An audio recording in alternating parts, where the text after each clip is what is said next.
Assalamualaikum warahmatullahi wabarakatuh. Innal hamdalillah nahmaduhu wa nasta'inuhu wa nastaghfiruh wa na'udzu billahi min shururi anfusina wa sayyiati a'malina may yahdihillahu fahuwal muhtad wa may yudlil falan tajida lahu waliyyan mursyida. Asyhadu an la ilaha illallah wahdahu la syarika lah wa asyhadu anna Muhammadan abduhu wa rasuluh alladzi la nabiyya ba'dah. Wa qala Allah Subhanahu wa ta'ala ya ayyuhalladzina amanu taqullaha haqqa tuqatih wa la tamutunna illa wa antum muslimun.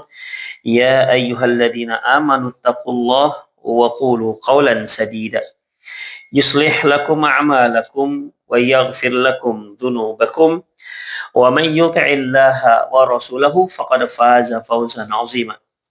Ya ayyuhan nasu taqu rabbakumul ladzi khalaqakum min nafsin wahidah wa khalaqa minha zawjaha wa batha minhuma rijalan katsiran wa nisaa'a wattaqullaha alladzi tasaaluna bihi wal arham innallaha kana 'alaikum raqiba. Amma ba'du, nastaqal hadithi kitabullah wa khairal hadi hadi Muhammad sallallahu alaihi wasallam wa syarrul umur muhdatsatuha wa kullu muhdatsatin bid'ah wa kullu bid'atin dhalalah wa kullu dhalalatin finnar.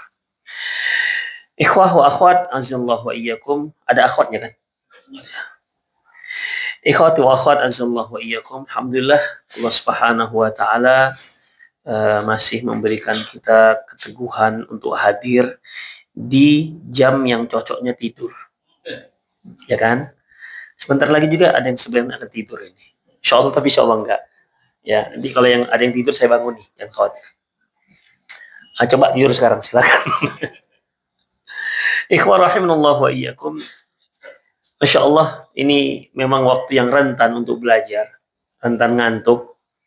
Tapi ya insya Allah fa'illam yudrak kullah lam yutrak jullah. Kalaupun nggak dapat semua, jangan tinggalkan semua. Ya, ikhwah, judul kita apa ini?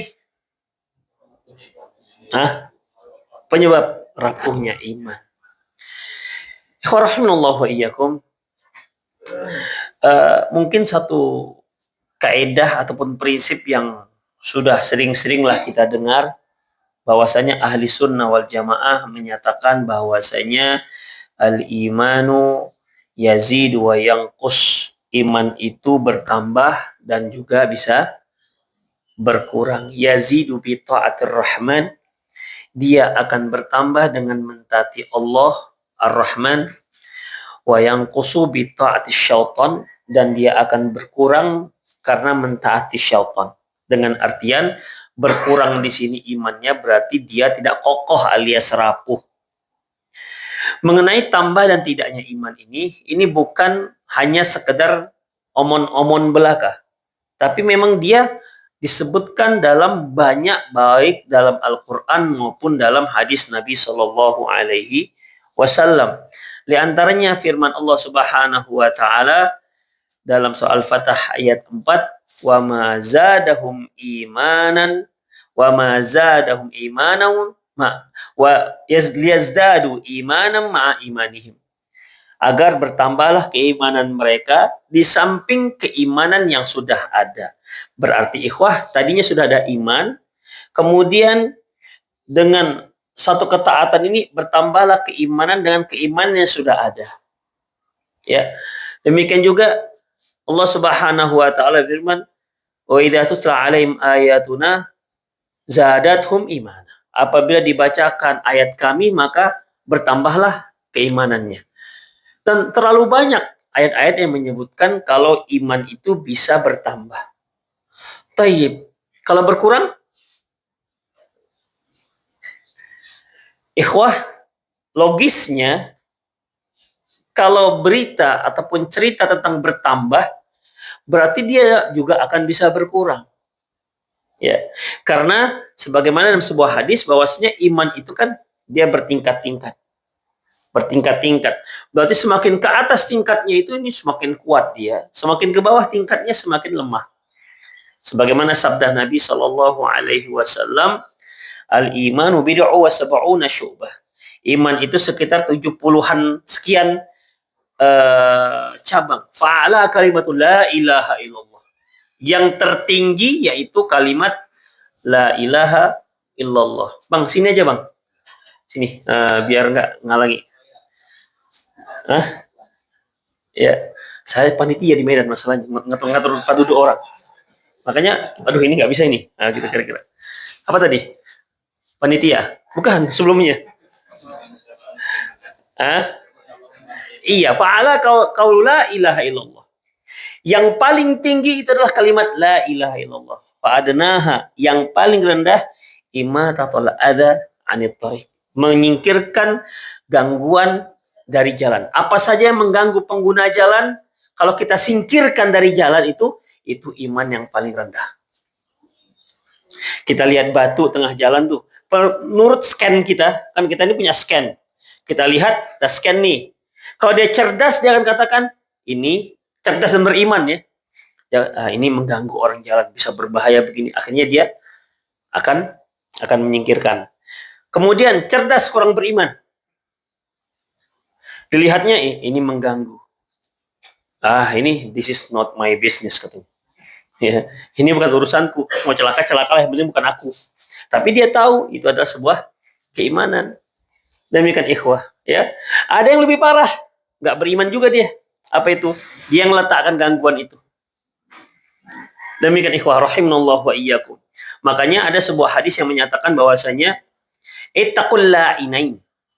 Takutlah kalian, jauhkanlah dari kalian dua hal yang terlaknat.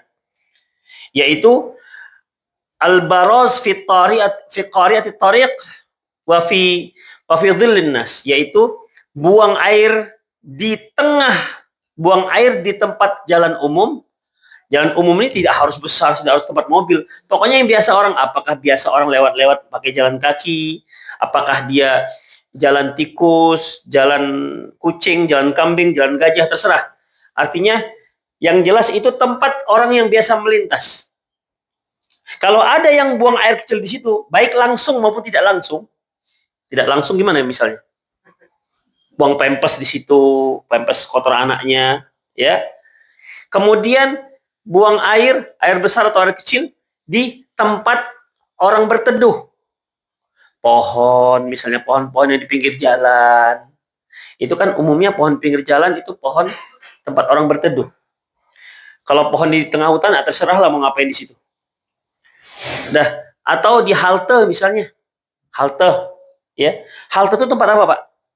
Nunggu bus, berteduh nggak orang di situ? Makanya halte kan memang ada tudungnya, ada atapnya. Kalau di Medan halte itu biasanya parfumnya memang pesing biasanya. Di sini Allahu'alam. Sering orang pipis di situ. Ikhwah, perbuatan-perbuatan ini terlaknat. Karena apa? Iman yang paling rendah saja, kalau kita tahu ini benda akan mencelakakan orang pengguna jalan atau mencederai, kemudian kita turun dari kendaraan kita atau kita ambil itu gangguan dan kita pinggirkan, itu saja iman yang paling rendah. Bagaimana kalau kita yang meletakkan? Atau kita yang buat gangguan di situ? Coba bayangkan, kita lagi jalan nih. Nggak usah lah di tengah jalan, di pinggir saja. Kita kan umumnya kalau jalan tuh nengok-nengok ke jalan juga lah begitu kan. Ternyata ada setumpuk di situ. Oh, setumpuk, Pak. Iya, ya Allah. Apa yang berkecamuk dalam hati kita? Pasti kita akan, ya Allah, ini orang kenapa sih Bobi? Pasti kita ngomel dalam hati kan? Memang nggak ada tempat lain. Sedangkan kita kepijak kotoran kucing saja kita, aduh. Apalagi orang yang kepijak kotoran orang yang kuning itu, seret ke kiri kanan dia, setuh gitu. Wah, pasti kita tuh jengkel. Ini siapa ini? Kalau bahasa Medannya, punya otak nggak ini? Kira-kira ya kalau kasarnya. Demikian ikhwah. Makanya hati-hati. Ini dua hal yang terlaknat. Ya, yang terlaknat. Kenapa ikhwah rahimallahu wa iyyakum? Kita melihat menyingkirkan itu saja sudah iman yang paling rendah. Berarti kalau kita melihat tapi kita cuek-cuek saja, gimana jadinya? Kita lihat nih, tapi kita cuek aja. Nggak ada imannya. Nggak ada imannya itu. Tapi bukan iman mutlak. Iman mutlak ini artinya nggak ada iman sama sekali, kafir, nggak begitu. Ya, bukan iman mutlak, tapi iman dalam masalah itu. Rasulullah katakan, jadi imannya dalam masalah ini nggak ada. Demikian ikhwah, rahimanallah wa iyyakum. Itulah dia, ya. Apalagi dia yang meletakkan, Masya Allah. Apalagi pakai bom letakkan, Allahu Akbar. Makanya nggak ada dalam manhaj salaf itu bom-bom itu nggak ada. Demikian ikhwah, rahimanallah wa iyyakum. Tapi ikhwah, sahabat Rasulullah Sallallahu Alaihi Wasallam, ya, berkata, Hudzaifah bin Yaman, kana an-nas yas'aluna Rasulullah SAW anil khair. Dahulu para sahabat-sahabat yang lain selalu bertanya kepada Rasulullah tentang kebaikan-kebaikan. Ya Rasulullah, ini apa pahalanya, apa keutamaannya, apa saja sholat yang harus dilaksanakan, apa saja yang kami harus lakukan, gitu ikhwah. Wa kuntu as'alahu anisyar. Aku sering bertanya tentang keburukan. Makhafatan ayyudrikani fih. Khawatir aku nanti terperosok pada perbuatan buruk tersebut. Jadi dalam masalah ini ikhwah, kita perlu mana yang baik, tahu mana yang baik dan mana yang buruk. Makanya berdakwah itu tidak hanya amar ma'ruf saja, tapi juga nahi anil munkar. Nahi anil munkar melarang kemungkaran. Kalau kita tidak tahu mana yang mungkar, misalnya ini, ikhwah, kalau makan daging B2 apa hukumnya? Tahu B2? Istilah orang Medan itu. Ciri-cirinya kakinya juga 4. Apa? Baby. Ya, itu B2 orang Medan bilang. Ya, ciri-ciri restorannya biasanya BPK. Itu dia. Kalau antum melihat ke Medan, lantas ada BPK Yunus, jangan dikira tuh Bapak Yunus ya. Itu babi panggang karo artinya. Jangan sih, bagus ini Bapak Yunus. Enggak. Demikian ikhwah. Ya. Kita tahu bahwasanya makan babi itu sudah jelas diharamkan. Dan ada dalam Al-Quran. Bukan hanya 1-2 ayat. Baik. Kita nggak makan ikhwah. Tapi jadi distributor daging babi.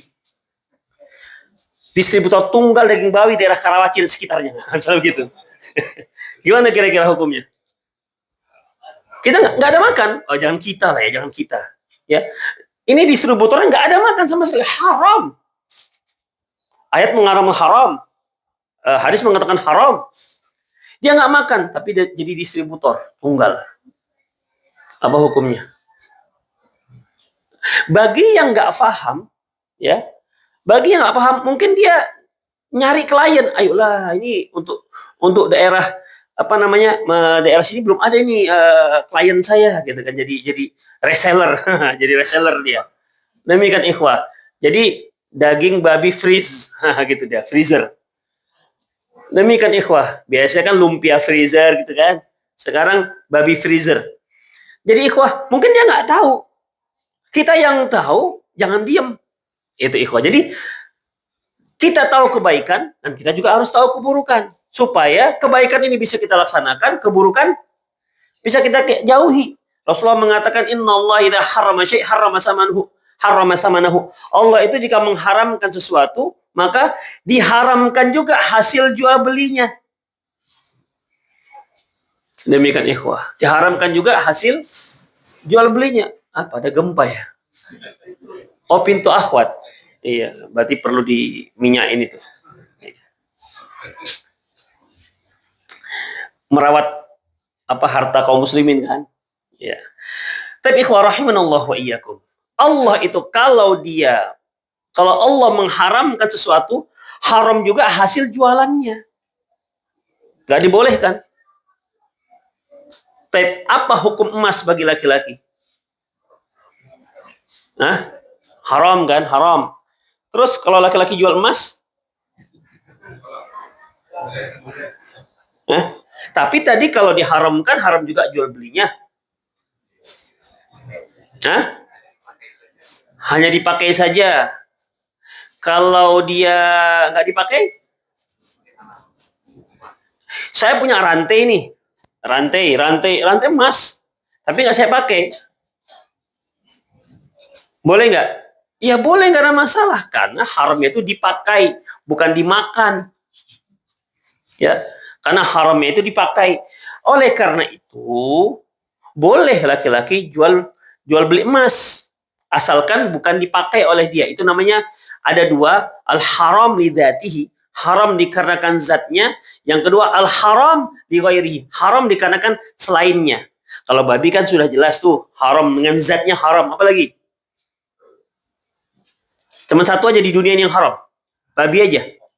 Hah? Anjing. Anjing oke. Okay. Terus? Bukan anjing, anjing. Iya. Nggak masalah sekarang anak-anak sekarang jadi macam zikir pagi sore dia. Kalau udah ngomong di antara mereka, anjing, anjir. Wah kalau antum dengar itu di kawan-kawan kita, anak-anak kita, jangan stop itu. Karena itu kata kasar sebenarnya. Yang sudah yang sudah dihaluskan. Yang namanya kasar, anjing dihaluskan, tetap anjing namanya. Ya kan? Terus apa lagi yang diharamkan? Khamar. Taib. Jual beli khamar haram karena dia zatnya. Karena dia zatnya. Adapun emas, dia dia haram li ghairihi, haram dikarenakan yang lainnya, bukan karena zatnya, tapi dikarenakan dipakai. Itu ikhwah rahimanallah wa iyyakum.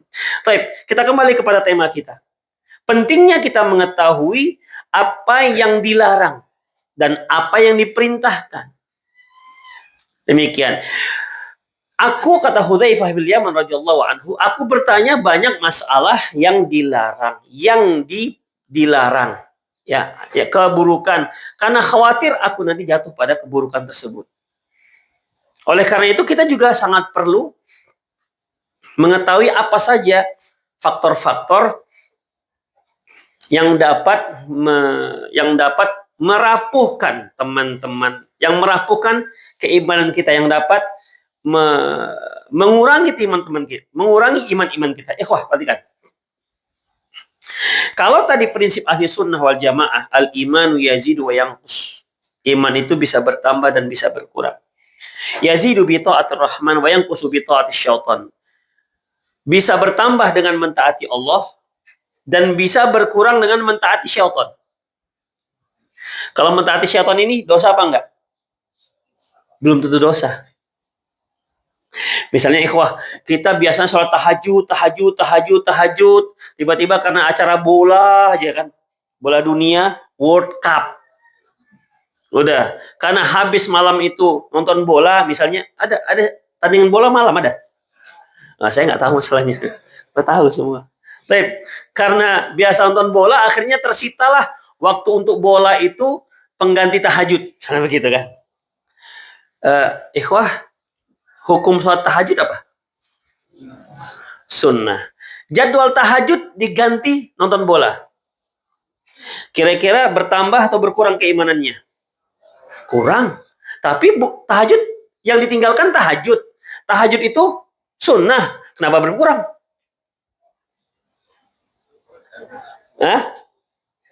Kira-kira yang menyuruh mengganti jadwal tahajud dengan bola itu siapa? Coba sekali lagi Pak, agak kuat sedikit. Ikhwah, jadi yang ketika kita meninggalkan sebuah ketaatan, walaupun ketaatan itu bukan hukumnya wajib, itu juga setan yang nyuruh. Demikian. Karena setan itu kalau dia tidak sanggup menggoda kita untuk meninggalkan yang wajib, atau untuk mengerjakan apa yang diharamkan oleh Allah, maka dia akan masuk pada tahap berikutnya.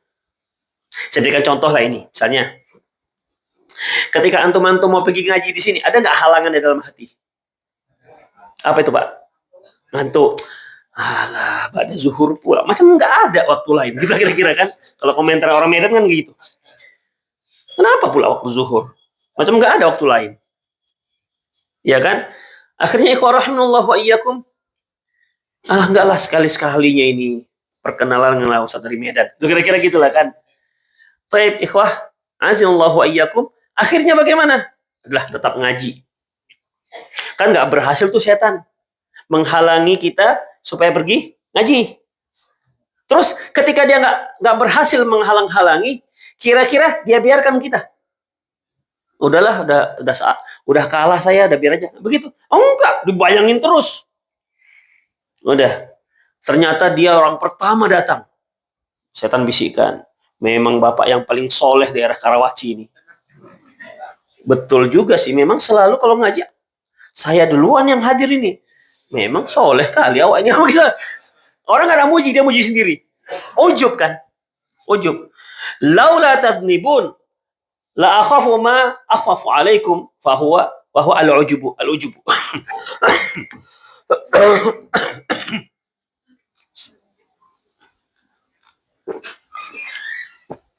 Seandainya kalian itu tidak berbuat dosa, ada satu perkara yang aku khawatir dengan itu. Apa itu?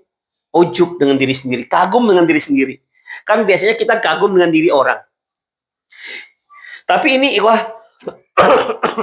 kagumnya itu dengan diri sendiri. Ya, kagum dengan diri sendiri. Ikhwah, kalau kagum dengan diri orang itu suatu hal yang biasa lah. Tapi kalau kagum dengan diri sendiri, orang nggak ada yang kagum dengan kita. Kita aja dikagum dengan diri sendiri. Memang soleh kali ya, Pak. Kalau ada orang Minang, soleh bana wak. Wah, kita kira-kira kalau orang Padang, ada orang Padang di sini. Demikian ikhwah, ya. Jadi dia kagum dengan diri sendiri. Bisa hapus amalannya. Padahal gimana? Dia ngaji, bukan nggak ngaji. Dia melakukan suatu hal yang baik. Tapi setan punya trik yang lain. Bagaimana caranya? Walaupun dia berbuat baik, tapi nggak ada nilainya. Itu dia. Saya mau baca Quran lah ini, pagi ini. Bacalah. Dzalikal kitabu la raiba fih. Datang akhwat lewat. Suara siapa itu? Merdu sekali, Masya Allah. Dengar dia. Dia pun, dzalikal. Wih. Betingkah kawan. Ikhwah rahimanallah wa iyyakum. Semakin semangat dia ketika ada yang memuji. Ikhwah, akhirnya bermasalah di niatnya. Demikian. Jadi setan itu kalau dia nggak sanggup untuk menghalangi kita berbuat baik, maka dia biarkan kita berbuat baik, tapi dia usahakan tak punya nilai sama sekali. Itu aja. Jadi nggak dibiarkannya begitu saja. Baik. Berusahalah dia supaya tidak ujub dan tidak tidak riya. Karena untuk tidak riya itu Pak, itu perlu perjuangan. Makanya Sufyan Ats-Tsauri pernah mengatakan, ma asyaddu alayya mu'alajatan nafs illa finniyah. Tidak ada satu perkara yang sulit untuk aku benahi kecuali dalam masalah niat. Fa innahu tataqallab. Karena niat itu bisa berubah-ubah. Jadi kalau kita pagi ikhlas, sore belum tentu ikhlas. Nggak bisa kita katakan, kalau saya Ustadz udah masyhur ikhlas saya. Nggak begitu. Kadang-kadang kita mau berinfak. Ini ya saya ikhlas ini, ikhlas. Ikhlas nggak usah dibilang-bilang. Nggak usah dibilang-bilang. Bahkan ada para ulama yang mengatakan, man yara ana ikhlas fa ikhlasu yahtaju ila ikhlas. Barang siapa yang merasa sudah ikhlas, keikhlasan itu perlu diikhlaskan lagi. Barang siapa yang menyatakan dirinya ikhlas, keikhlasan itu perlu diikhlaskan lagi. Demikian. Jadi kata Sufyan Ats-Tsauri, fa innahu yataqallab, karena ikhlas itu berubah-ubah. Ini hari ini nggak ikhlas, nanti besok bisa ikhlas. Begitu ikhwah. Makanya perkara yang paling sulit adalah membenahi niat. Ikhwah rahimallahu wa iyyakum. Baik. Kemudian diperjuangkannya, oke, berhasil ikhwah. Nggak ada ujub, nggak ada riya. Terus dibiarkannya kita tetap. Oh enggak, kalau dia nggak berhasil membuat agar amalan kita itu tidak bernilai, minimal dia kurangi nilainya. Itu dia. Itulah yang datang pengajian, ikhlas menjaga diri, dia mendengar Ustadz, innalhamdulillah, Ustadznya katakan, sinyalnya pun tinggal 3, 2, 1, 2, 1, 1, 0. Tidur dia. Kira-kira kalau pas pengajian ngantuk itu penyebabnya siapa? Malaikat, setan, atau iblis? Hah? Malaikat, setan, atau iblis?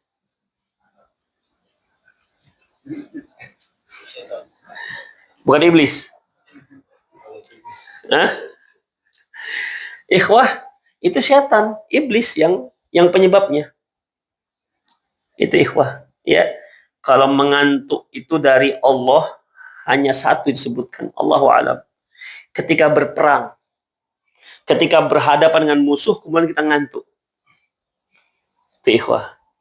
Idh yughashshikumun nu'asa amanatan. Ketika kalian diserang rasa ngantuk, ini pada perang Badar. Sehingga ketika tertidur sebentar, terbangun segar badannya. Kalau berhadapan dengan musuh, musuhnya itu pakai senjata, kira-kira bisa ngantuk? Bisa ngantuk. Sama kalau kita nggak pernah belajar, besok tiba-tiba ujian semester, tapi kita nggak pernah belajar, kan bisa nggak ngantuk kita malam hari itu. Sistem kebut satu malam kan, nggak ngantuk. Kenapa? Untuk besok. Demikian. Ikhwah rahimanallahu wa ikum. Ada teman begitu kan, dikebutnya satu malam, nggak tidur dia, mau subuh tertidur dia, sampai jam 10 orang sudah selesai ujian, mau terbangun. Ikhwah rahimanallahu, itulah dia. Artinya setan nggak membiarkan dia begitu saja. Kalau dia tidak berhasil, untuk untuk menahan kita agar tak berbuat baik, dia biarkan, tapi akan dibuatnya kita menjadi orang ujub, atau dia mainkan niat kita agar nilai tak ada. Kalau dia nggak bisa juga, maka dia usahakan bagaimana caranya agar nilai amalannya itu berkurang. Kalau bisa semakin kurang, semakin bagus. Di antaranya dengan cara ngantuk. Ikhwah, ngantuk. Bangun. Subhanakallah rabbana wa maghfirli. Dia mulainya sejak innal hamdalillah, itu dia mulai udah. Begitu bangun, subhanallah. Cepat sekali Ustaz nih bicara. Bukan Ustaz yang cepat, intinya kelamaan tidur. Tapi kalau dia nggak tidur bagaimana? Ada orang yang fokus tapi tembus tuh, dinding tembus tuh. Mikirnya, dia fokus tapi gorengan tadi siapa yang ngambil? Iya ikhwah. Iya. Bukan bawa apa aja. Kami pun kalau belajar begitu. Nengokin Syekh kan 2 hari kan. 2 hari kajian dengan Syekh Abdul Malik. Begitu. Difokus-fokus melayang dia. Melayang. Teringat istri di rumah. Gitu. Demikian. Itulah dia perjuangan kita itu semua. Ya. Ya. Jadi jangan dikira Ustadz tuh clean. Nih. Enggak. Ustadz tuh kalau dia lagi ustadz, iya dia katakan jangan ngantuk. Kalau dia yang belajar, kira-kira ngantuk gak dia? Dia juga manusia, ngantuk juga.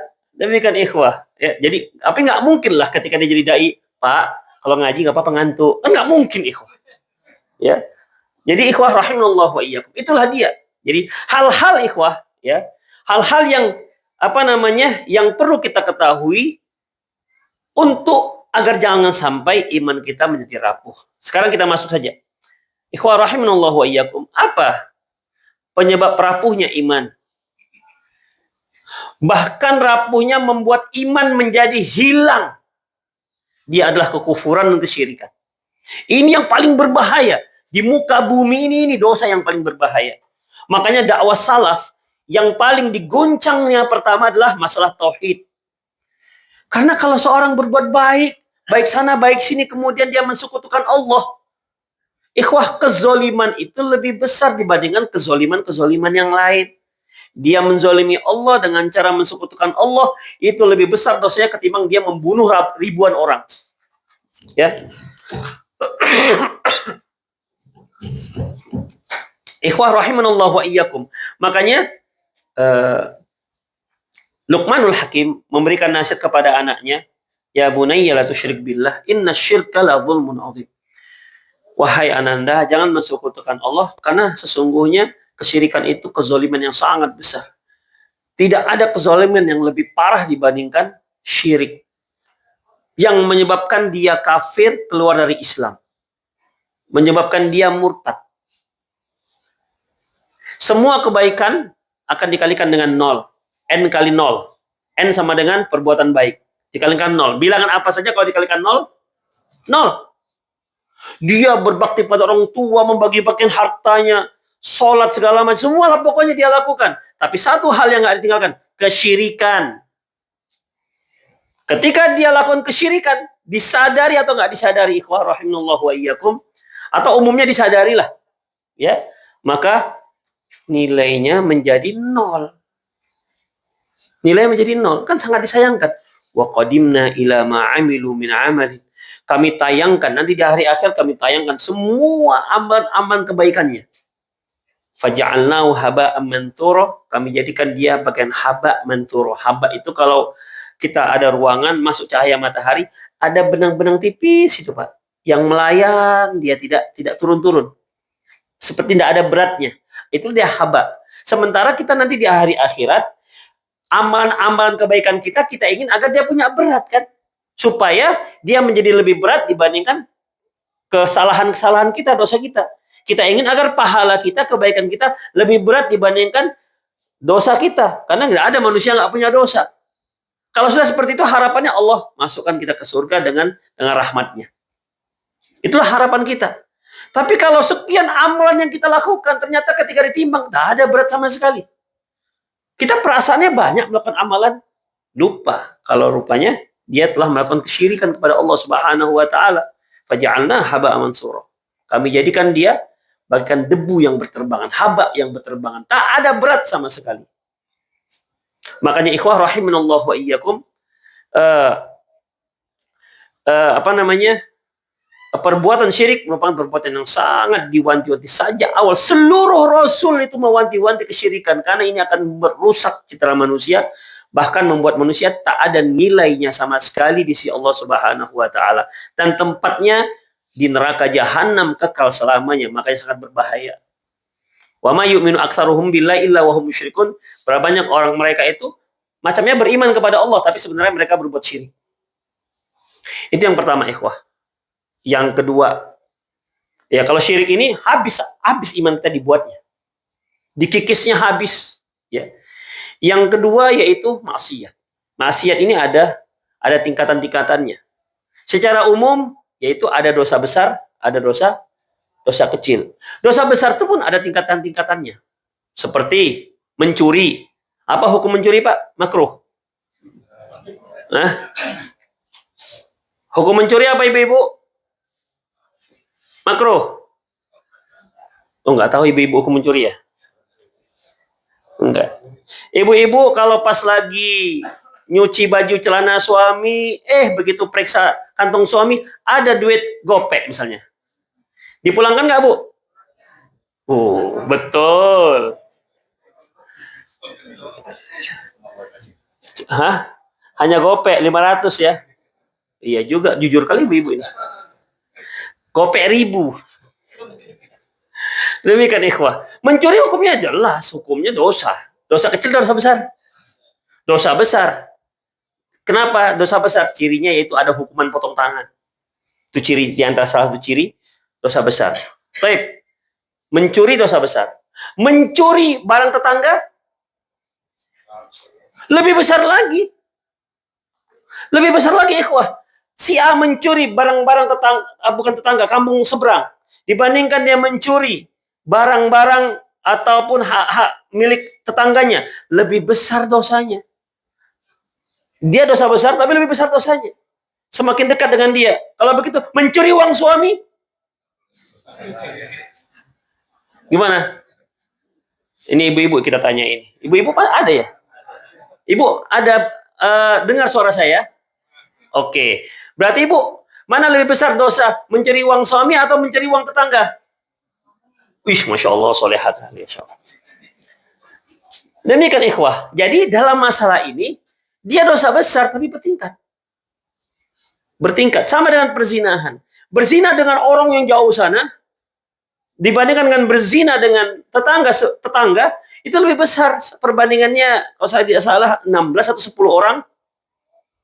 Berzina dengan istri seorang mujahid yang sedang pergi perang, itu lebih besar lagi dosanya. Sama-sama perbuatan zina. Jadi ikhwah, semua maksiat-maksiat ini, ya, semua maksiat ini mengikis keimanan. Ya, mengikis keimanan. Makanya Allah Subhanahu wa taala firman, "Kalla bal rana ala qulubihim ma kanu yaksibun." Sungguh hati mereka itu kotor akibat dosa yang mereka lakukan.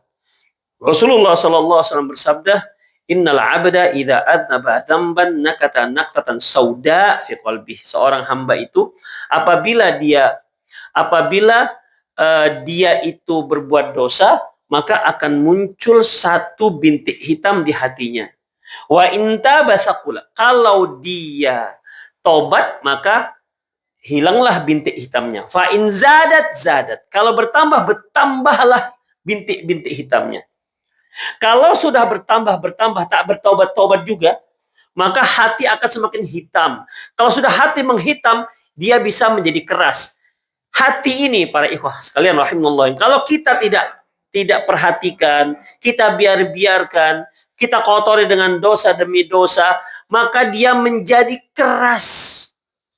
Bahkan Allah Subhanahu wa taala ada menyebutkan tentang hatinya orang Yahudi. Summa qasat qulubuhum fahiya kal hijarat. Summa qasat qulubuhum min ba'da dzalika fahiya kal hijarati aw asyaddu qaswah. Kemudian hatinya orang Yahudi itu menjadi keras. Menjadi keras seperti batu, bahkan lebih keras dibandingkan batu. Kenapa demikian? Wa inna minal hijarati lama yatafajjaru minhu nahar. Batu itu keras, tapi masih ada selah-selahnya itu keluar air. Wa inna minal hijarati lama yashaqqaqu fayakhruju minhu ma. Bahkan ada yang batu itu terbelah dia sehingga keluar air. Ada yang keluar dari selah-selahnya bukan karena pecahan. Ada yang dia utuh karena mau keluar air dia bisa pecah. Wa inna minal hijarati lama yahbitu min khasyatillah. Ada juga batu itu turun dari atas, jatuh karena takut kepada Allah Subhanahu wa taala. Demikian ikhwan, itu batu. Dan hati bisa lebih keras dibandingkan batu. Kalau sudah hati keras karena banyak maksiat yang bertumpuk-tumpuk, tidak ada taubat, maka dia akan berpengaruh pada hati. Kalau sudah hati rusak, idza fasadat fasal jasadu kulluh, kalau rusak ini hati, rusaklah semua jasad. Wa idza saluhat saluhal jasadu kulluh, kalau dia baik, baiklah semua jasadnya. Kalau sudah hati menghitam keras, sulit menerima kebenaran dan sulit untuk melakukan kebaikan. Semua kebaikan sulit. Besok kita ngaji yuk. Ada kegiatan ini, kegiatan itu, nggak bisa ngaji. Besok kita karaoke yuk. Ayo, saya donaturnya. Itu ikhwah. Ya, kok cenderungnya ke sana. Pokoknya kalau dia diajak kepada kebaikan, sulit. Ada saja kesibukannya. Padahal siapa di antara kita yang nggak sibuk? Semua kita sibuk. Iya. Tapi kenapa orang itu bisa, kita nggak bisa? Tapi kalau diajak pada kemungkaran, Masya Allah, dia sah pertama. Oke, nggak ada kata nggak oke. Sibuk bisa disingkirkan. Sibuk bisa dikebelakangkan. Demikian. Kenapa? Hati keras. Ikhwah, kalau sudah hati keras susah. Ya. Mau berbuat baik susah. Makanya para ikhwan akhwat, Masya Allah, yang Allah Subhanahu wa taala memudahkan untuk sholat, memudahkan datang ke masjid bagi para ikhwan, Masya Allah. Ikhwah itu anugerah loh. Ketika kita melihat seorang muslim yang sholatnya itu masih 3 waktu. Kalau ditanya kenapa, masih sulit dia bayangkan. Ada orang-orang itu yang sholatnya baru 3 waktu. Yang 2 lagi dia masih kesulitan. Jangan dimarahi mereka. Ya, kita alhamdulillah. Bapak-bapak ada yang masih sulit sholat 5 waktu. Kan enggak, kan sudah menjadi darah, sudah menjadi daging. Ya kalaupun terlambat ke masjid, ya sudahlah. Kan ada manhajnya itu manhaj menunggu ruku. Ada kan? Khusus ruku. Ada yang memang sebelum adzan dia harus sudah kemari, karena dia muadzin misalnya. Kalau pas dia nggak muadzin, terlambat juga, ada juga begitu. Ada yang intinya macam-macam, ikhwah. Tapi sholatlah dia. Ya. Dan ada orang yang sholat itu mudah. Ada yang bukan sholatnya saja yang mudah. Bahkan ke masjidnya juga mudah. Ada orang, dulu saya waktu SMP, di Medan itu rumah orang tua ada tingkat 3. Di depan itu pasar. Kalau adzan subuh itu sudah ramai, tapi ada orang-orang bapak itu kalau sudah adzan subuh dia pergi ke masjid. Saya lihat dari atas. Insya Allah soleh kali bapak ini. Sekali-sekali tuh bangun subuh gitu kan. Bapak-bapak pergi ke masjid, Masya Allah, soleh kali. Pergi subuh itu rasanya, Masya Allah, macam malaikat yang pergi itu hanya bisa. Hanya malaikat. Dan ternyata kita juga bisa. Siapa yang memudahkan? Allah. Bukan jangan kita katakan, ya wajar lah Ustaz, saya bisa. Umroh udah berapa kali. Allah Akbar. Ya, nggak bisa begitu. Itu Allah yang memudahkan. Kita syukuri. Demikian ikhwah, rahimanallah wa iyyakum. Kalau Allah mau geser, bisa saja digeser oleh Allah Subhanahu wa taala. Pertama, nggak ke masjid. Pertama, tadinya 5 kali ke masjid, lama-lama jadi 2 kali, lama-lama 3 kali, lama-lama nggak ada. Apa kata syaitan? Ah, itu kan khilafiyah. Imam Syafi'i aja mengatakan sunnah muakkad, wajib muakkad, wajib kifayah. Yang mengatakan wajib ain kan hanya Imam Ahmad. Sudah mulai itu. Akhirnya tinggalkan karena pakai dasar apa tadi? Madhab. Demikian. Lama-lama enggak juga. Sunnah muakkad sebagaimana dikatakan oleh Imam Asy-Syaukani. Pakai imam masih itu. Ke imam. Lama-lama enggak sholat. Ah, enggak kafir lah, kata Imam Syafi'i, enggak kafir kok. Begitu ikhwah. Itulah cara syaitan itu ingin merusak keimanan kita. Step by step, one by one dihancurkannya. Demikian ikhwah. Jadi dalam masalah ini ya, ketika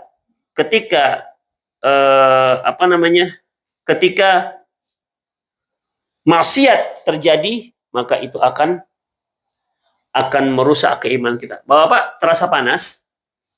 Enggak. Ya udah, yang penting enggak. Ya. Enggak ada terasa panas? Enggak kan? Biar dia sedang menikmati. Catat Pak ya?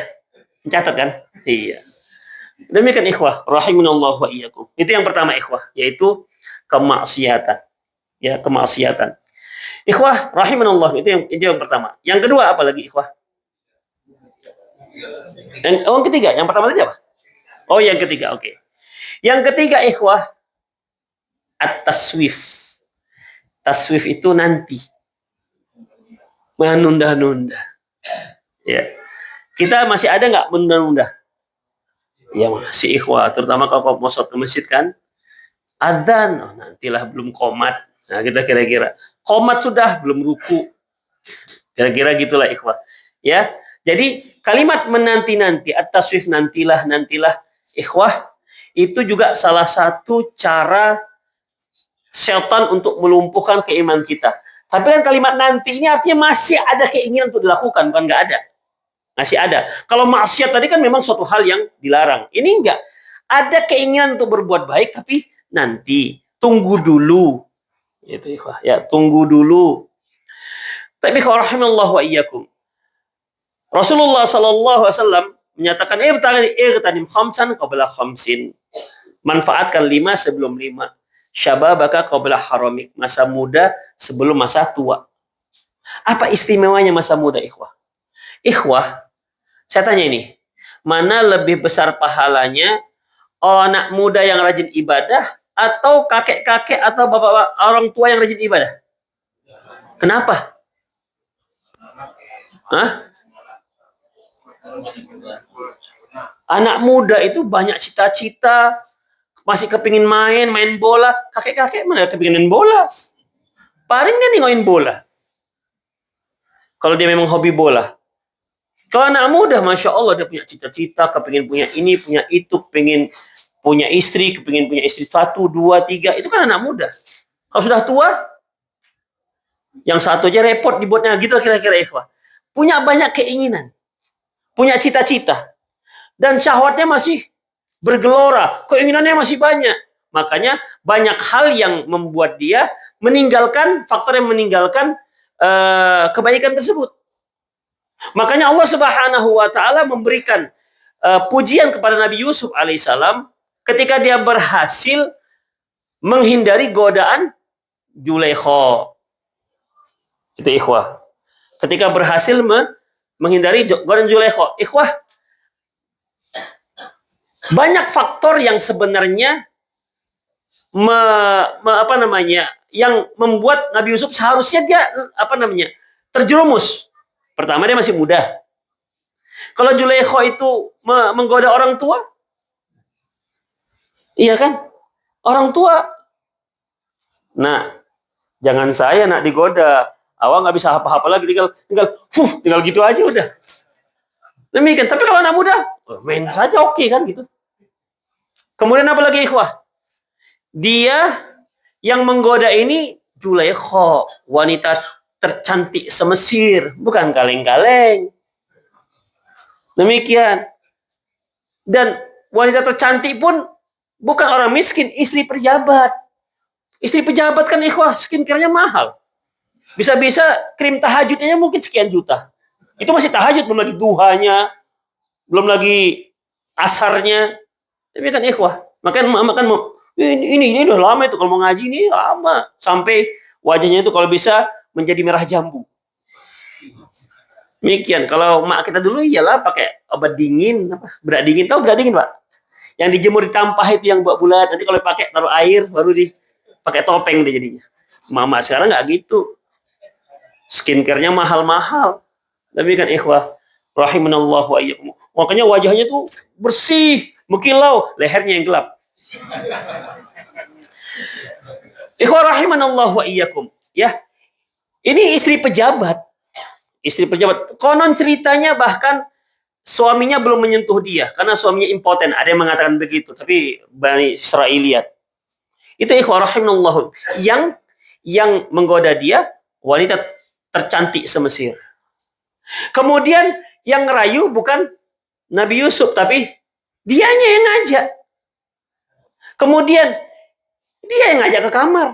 Dia yang nutup pintu kamar. Demikian ikhwah. Dan yang memanggil dia, Yusuf, Yusuf, sini dong. Kalau Yusuf itu diganti dengan nama Ali Nur, saya kan nggak selamat. Demikian ikhwah, ya. Tapi masya Allah dia masih muda. Dan satu lagi pendorong dia banyak adalah dia bukan orang tempatan. Kalaupun ketahuan dia berzina, nggak merusak nama keluarga.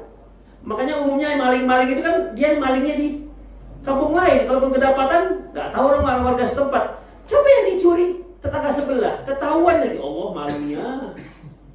Kalau mencuri itu tetangga, kalau bisa jangan ketahuan lah. Ini bukan anjuran, bukan anjuran.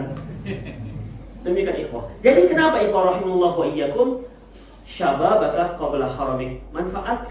Manfaatkan masa muda sebelum masa tua. Jadi Ustaz, kami yang tua-tua ini ibadah kami gimana? Ada juga nilainya. Ada, tapi tidak sebesar nilai anak muda. Kalau anak muda yang taat kepada Allah lebih besar pahalanya dibandingkan orang tua, bagaimana dengan kalau anak muda yang berbuat dosa dibandingkan orang tua yang berbuat dosa? Lebih besar mana dosanya? Hah? Orang tua? Sedih kan jadi orang tua ini. Jujur kan? Jujur ya. Orang tua Pak.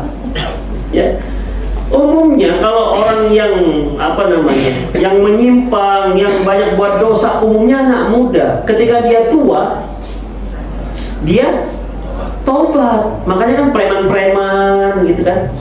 Ya. Preman tahu kan? Sama kan premannya kan? Sama. Preman-preman itu ketika dia sudah tua, dia mulai berhenti. Demikian. Dan banyak juga dia akhirnya tobat ke masjid. Itu ikhwah, bapak-bapak PTP di road gitu kan. Tadinya mungkin tanda tangan dia bisa seharga sekian juta. Setelah nggak laku lagi, kemana perginya? Ke masjid. Makanya mereka yang biasanya tengkar di kantor sekarang berubah tengkarnya di masjid. Ya. Mantan CEO, mantan direktur, mantan itu pokoknya tua-tua itu kan ketemu di masjid. Anggota BKM semua udah. Di sini ya BKM tua-tua nggak? Nah, kalau tua-tua itu bakal bertengkar lah itu. Tapi nggak juga insyaallah. Demikian ikhwah, ya. Orang tua berzina dengan anak muda berzina lebih besar dosa orang tua. Makanya Rasulullah SAW telah mengatakan salah la yukallimuhumullahu yaumil qiyamati wa la yuzakkihim wa lahum adzabun alim. Ada 3 hal Allah tidak akan melihatnya, Allah tidak akan ajaknya bicara, untuk dia disiapkan azab yang pedih. Di antaranya syekhun zani, orang tua yang berzina.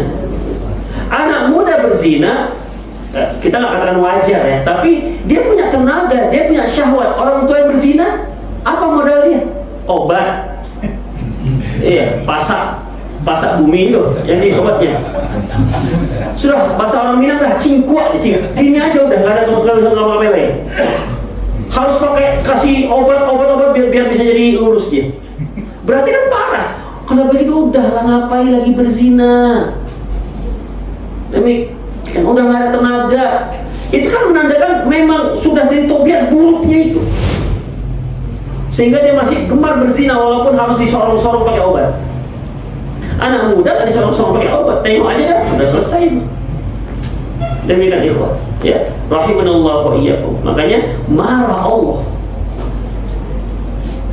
Pergunakan waktu muda, ya, pergunakan waktu muda untuk berbuat baik dan seterusnya. Ini banyak, ada 5 lah ya, ada 5 seperti sihatuka qabla saqamik, masa sehatmu sebelum datang masa sakitmu, wa ghinaka qabla faqrik, masa mampumu sebelum datang masa fakirmu, wa faragha qabla syughlik, masa sibukmu sebelum datang masa luangmu sebelum datang masa sibukmu, wa hayataka qabla mautik, dan masa hidupmu sebelum datang masa matimu. Demikian ikhwah.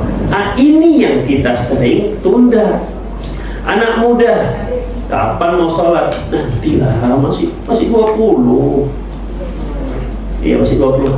Ikhwah, ini saya tanya, lebih banyak meninggal anak muda apa anak tua? Bukan anak tua, orang tua. Kira-kira gimana? Lebih banyak meninggal orang tua apa anak muda?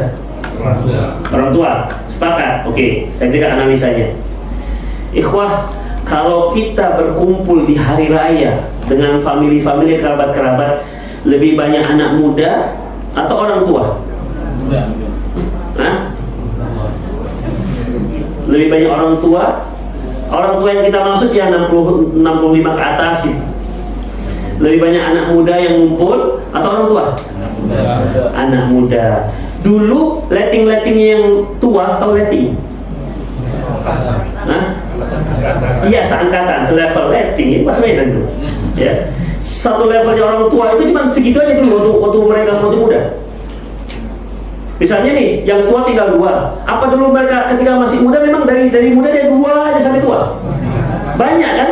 Tadi banyak. Ketika tua tinggal 2 orang. Berarti lebih banyak meninggalnya ketika muda atau ketika tua? Muda. Nah, sekarang kalian baru bilang gitu.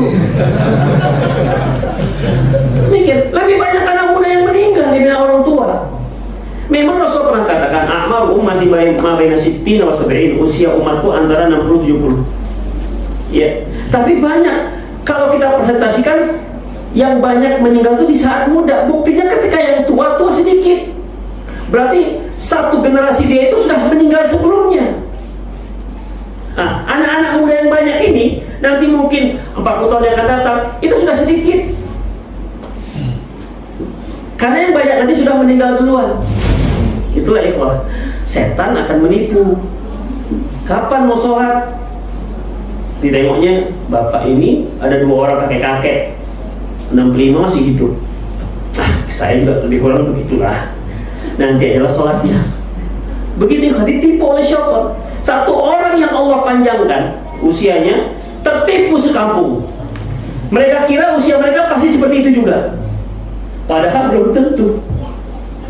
Ya kan ikhwah? Anak muda mati, orang tua mati, orang kaya mati, orang miskin mati, semua mati. Nggak ada pilih-pilih.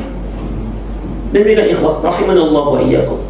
Jadi dalam masalah ini ikhwah, jangan nanti. Kalau seandainya kita ada keinginan untuk berbuat baik, jangan tunda nanti. Misalnya ini, saya berniat mau berinfak, aduh saya ada uang lebih nih. Ada uang ada lebih pak? Biasanya kurang, ada lebih? Ada. Ya, kalau ada orang yang uangnya kurang terus tamak berarti. Ya, ada uang lebih. Oke, uang lebih. Uang lebih ini maksudnya sudah lebih daripada kebutuhan wajib kita. Saya mau berinfak nih untuk masjid atau untuk apa, untuk ini dan fakir miskin. Tapi nanti aja bulan depan. Ketika kita nyatakan bulan depan, sejak kita berikrar ingin sampai bulan depan, berarti kita sedang memberikan margin, space untuk syaitan lebih banyak untuk menggoda kita. Selama sebulan, setiap hari, untuk apalah berinfak? Ini ada kebutuhan, cobalah sekarang. Nah, karena Pertamax naik, Selat Hormuz masih ditutup tuh. Demikian, sampai Selat Hormuz dibuat. Ya kan? Akhirnya hari-hari, selama sebulan itu, hari-hari, lama-lama kan bisa batal. Bisa batal. Itu dia. Dan ketika kita semangat berbuat baik hari ini, sekarang itu, jangan ditunda. Kenapa? Karena nanti belum tentu sesemangat itu. Belum tentu. Iman kita lagi naik, langsung begitu. Saya semenjak ngaji Salafi sudah 12 tahun, masa tetap hafalnya trikul. Sudah 12 tahun ngaji. Qul huwallahu ahad, qul huwallahu ahad pertama, second qul, qul falaq, third qul, gitu kan? Kalau binas, tambah satu lagi lah, qul ya kafirun, fourth qul. Hanya tambah, saya harus tambah ini, tambah hafalan. Tapi minggu depan aja, nggak jadi itu. Yakinlah nggak jadi. Ada saja kesibukan, besok dimulai jadwalnya, sibuk ini, sibuk itu. Dibuatnya kita sibuk. Ditambah lagi kesibukan nonton World Cup, bola dunia. Ditambah lagi kalah pula favorit dia. Siapa yang kalah favorit? Yang nggak naik? Hah? Bilang aja nggak sama lu. Apa? Hah? Norwegia. Itu apa lagi? Hah? Portugal? Kalah. Tahunya pura-pura tahu. Pura-pura apa namanya lugu gitu kan? Jadi kita mengikuti semua. Dan ini kan ikhwah, tambah tim favorit dia kalah, emosi. Istri itu kena emosi, apa ini sarapan gak enak gara-gara timnya kalah. Ikhwah, hal-hal yang gak penting. Kalah dia gak menambah gaji kita, gak mengurangi gaji kita. Menang pun gak menambah gaji kita. Penting dunia dan juga gak ada kepentingan akhirat. Tapi nggak enak Ustaz, kalau kita lagi ngomong kita nggak tahu itu.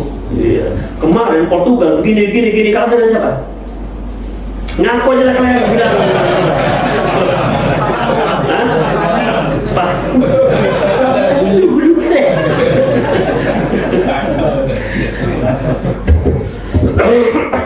Tadi bapak nggak tahu bola tuh nggak yakin saya. Demikian orang tahajud jadi dipinggirkan yang nonton bola. Oh iya, masya Allah, kalau gitu. Iya juga, minum mas saya.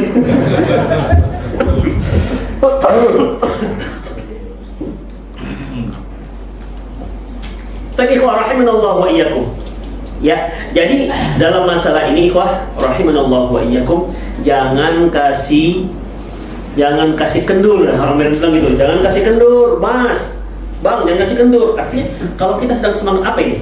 Mau hafal, udah hafal mulai itu. Jangan seminggu lagi nggak jadi deh. Seminggu itulah rentang waktu setan udah godain kita. Apalah, cukup lah itu. Mau jadi kori, mau jadi sudesi kan? Nanti dikit ikhwah. Nanti ria, bilang-bilang udah banyak. Itu ikhwah. Mau menggantikan imam. Demikian banyak alasan-alasan. Jadi ikhwah, bukan hanya setan itu akan menggoda kita supaya melakukan keburukan, mau melakukan kebaikan pun juga dibuat kita malu. Misalnya ada seorang akhwat, seorang muslimah yang pakai jilbab, saya pakai apa namanya, nggak pakai kerudung, apalagi rambutnya merah. Kan banyak akhwat-akhwat rambut merah sekarang kan. Lahirnya di Depok, kok bisa merah dari mana rahangnya? Mana ada gen merah kita kan?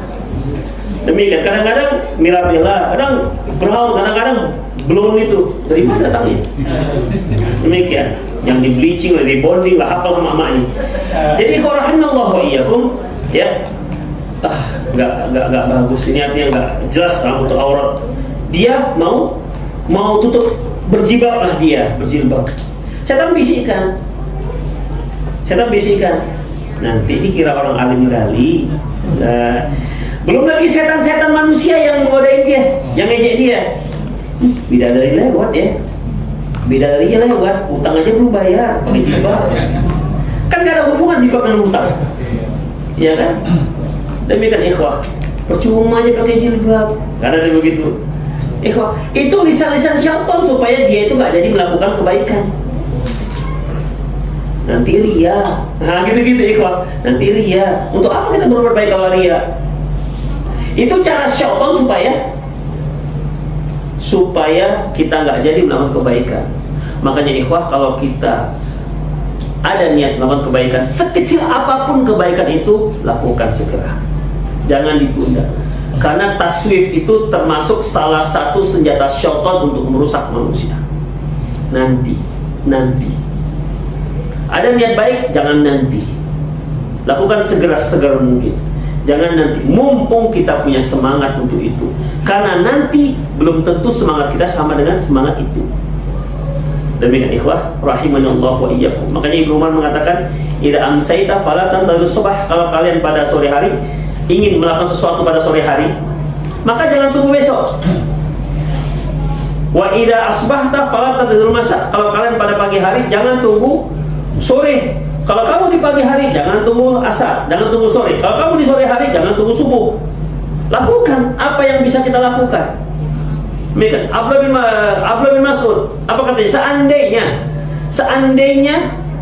Seandainya aku tahu lusa atau besok hari kiamat dan aku belum menikah, maka besok aku nikah. Itu kan memanfaatkan kesempatan yang ada, ya kok. Dia nggak ingin meninggal berhadapan dengan Allah dalam keadaan jomblo. Itulah dia. Jadi menikah. Ada juga riwayat, Allahu a'lam akan kesahihannya, seandainya besok hari kiamat, sekarang ku tanam. Masalah tumbuh nggak tumbuh nomor 2. Itu namanya ikhwah, punya dedikasi yang tinggi. Seorang muslim yang bagus, kuat akidahnya, dia nggak berpangku tangan di dunia ini. Jangan dengan alasan meyakini takdir Allah Subhanahu wa Ta'ala, dia berpangku tangan, nggak mau bekerja. Bang, kenapa nggak bekerja, Bang? Rezeki itu tangan Allah Subhanahu wa Ta'ala. Kalau Allah takdirkan kita rezeki, akan datang sendiri itu rezeki itu. Akhirnya tidur dari pagi sampai sore, Bang, nggak jadi jualan. Memang sepertinya kita nggak ada rezeki hari ini. Orang jangan kemana-mana. Gimana? Punya dagangan, dagangkan. Ikhwah, jangankan rezeki yang kita belum dapat, makanan yang ada di hadapan saya, yang kita, itu belum tentu punya kita. Saya berapa kali dihidangkan kue, akhirnya saya nggak makan, yang makan panitia. Iya, rupanya tertulis itu bukan nama saya, nama panitia. Makanya panitia kalau lihatnya nggak habis nih kue Ustaz gitu kan panitia yang pertama kan yang punya hak ya. Demikian, kan nggak mungkin jemaah biasa. Kalau dia minta kan, demikian ikhwah. Tertulis nama dia. Itu padahal dia dalam kita. Oke, tinggal siap santap ini. Bisa kita lihat-lihat saja kemudian tuh makan sampai mulut. Ada usaha. Gitu kan, dinanya kan ini kan pakai energi, berapa joule dinanya, berapa newton ini. Dah, ambil, selesai, belum juga, angkat, masuk mulut, selesai, enggak, ada energi yang lain, kunyah, jadi kalau bubur lah tinggal telan.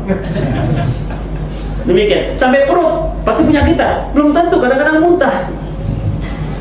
Itu namanya usaha. Kalau sudah usaha maksimal ternyata nggak dapat, baru kita katakan qadarullah ma syaa fa'ala, sudah takdir Allah Subhanahu wa Ta'ala. Tapi kalau kita tidur-tiduran, kita punya barang dagangan nggak kita jajakan, kemudian kita katakan nggak laku sampai sebulan, sudah takdir Allah Subhanahu wa Ta'ala ini. Itu salah dalam meyakini sebuah takdir. Demikian ikhwah. Jadi ikhwah rahimanallah wa iyyakum, yaitu masalah harus tinggalkan yang namanya taswif. Apa yang bisa kita lakukan walaupun dia kecil. Makanya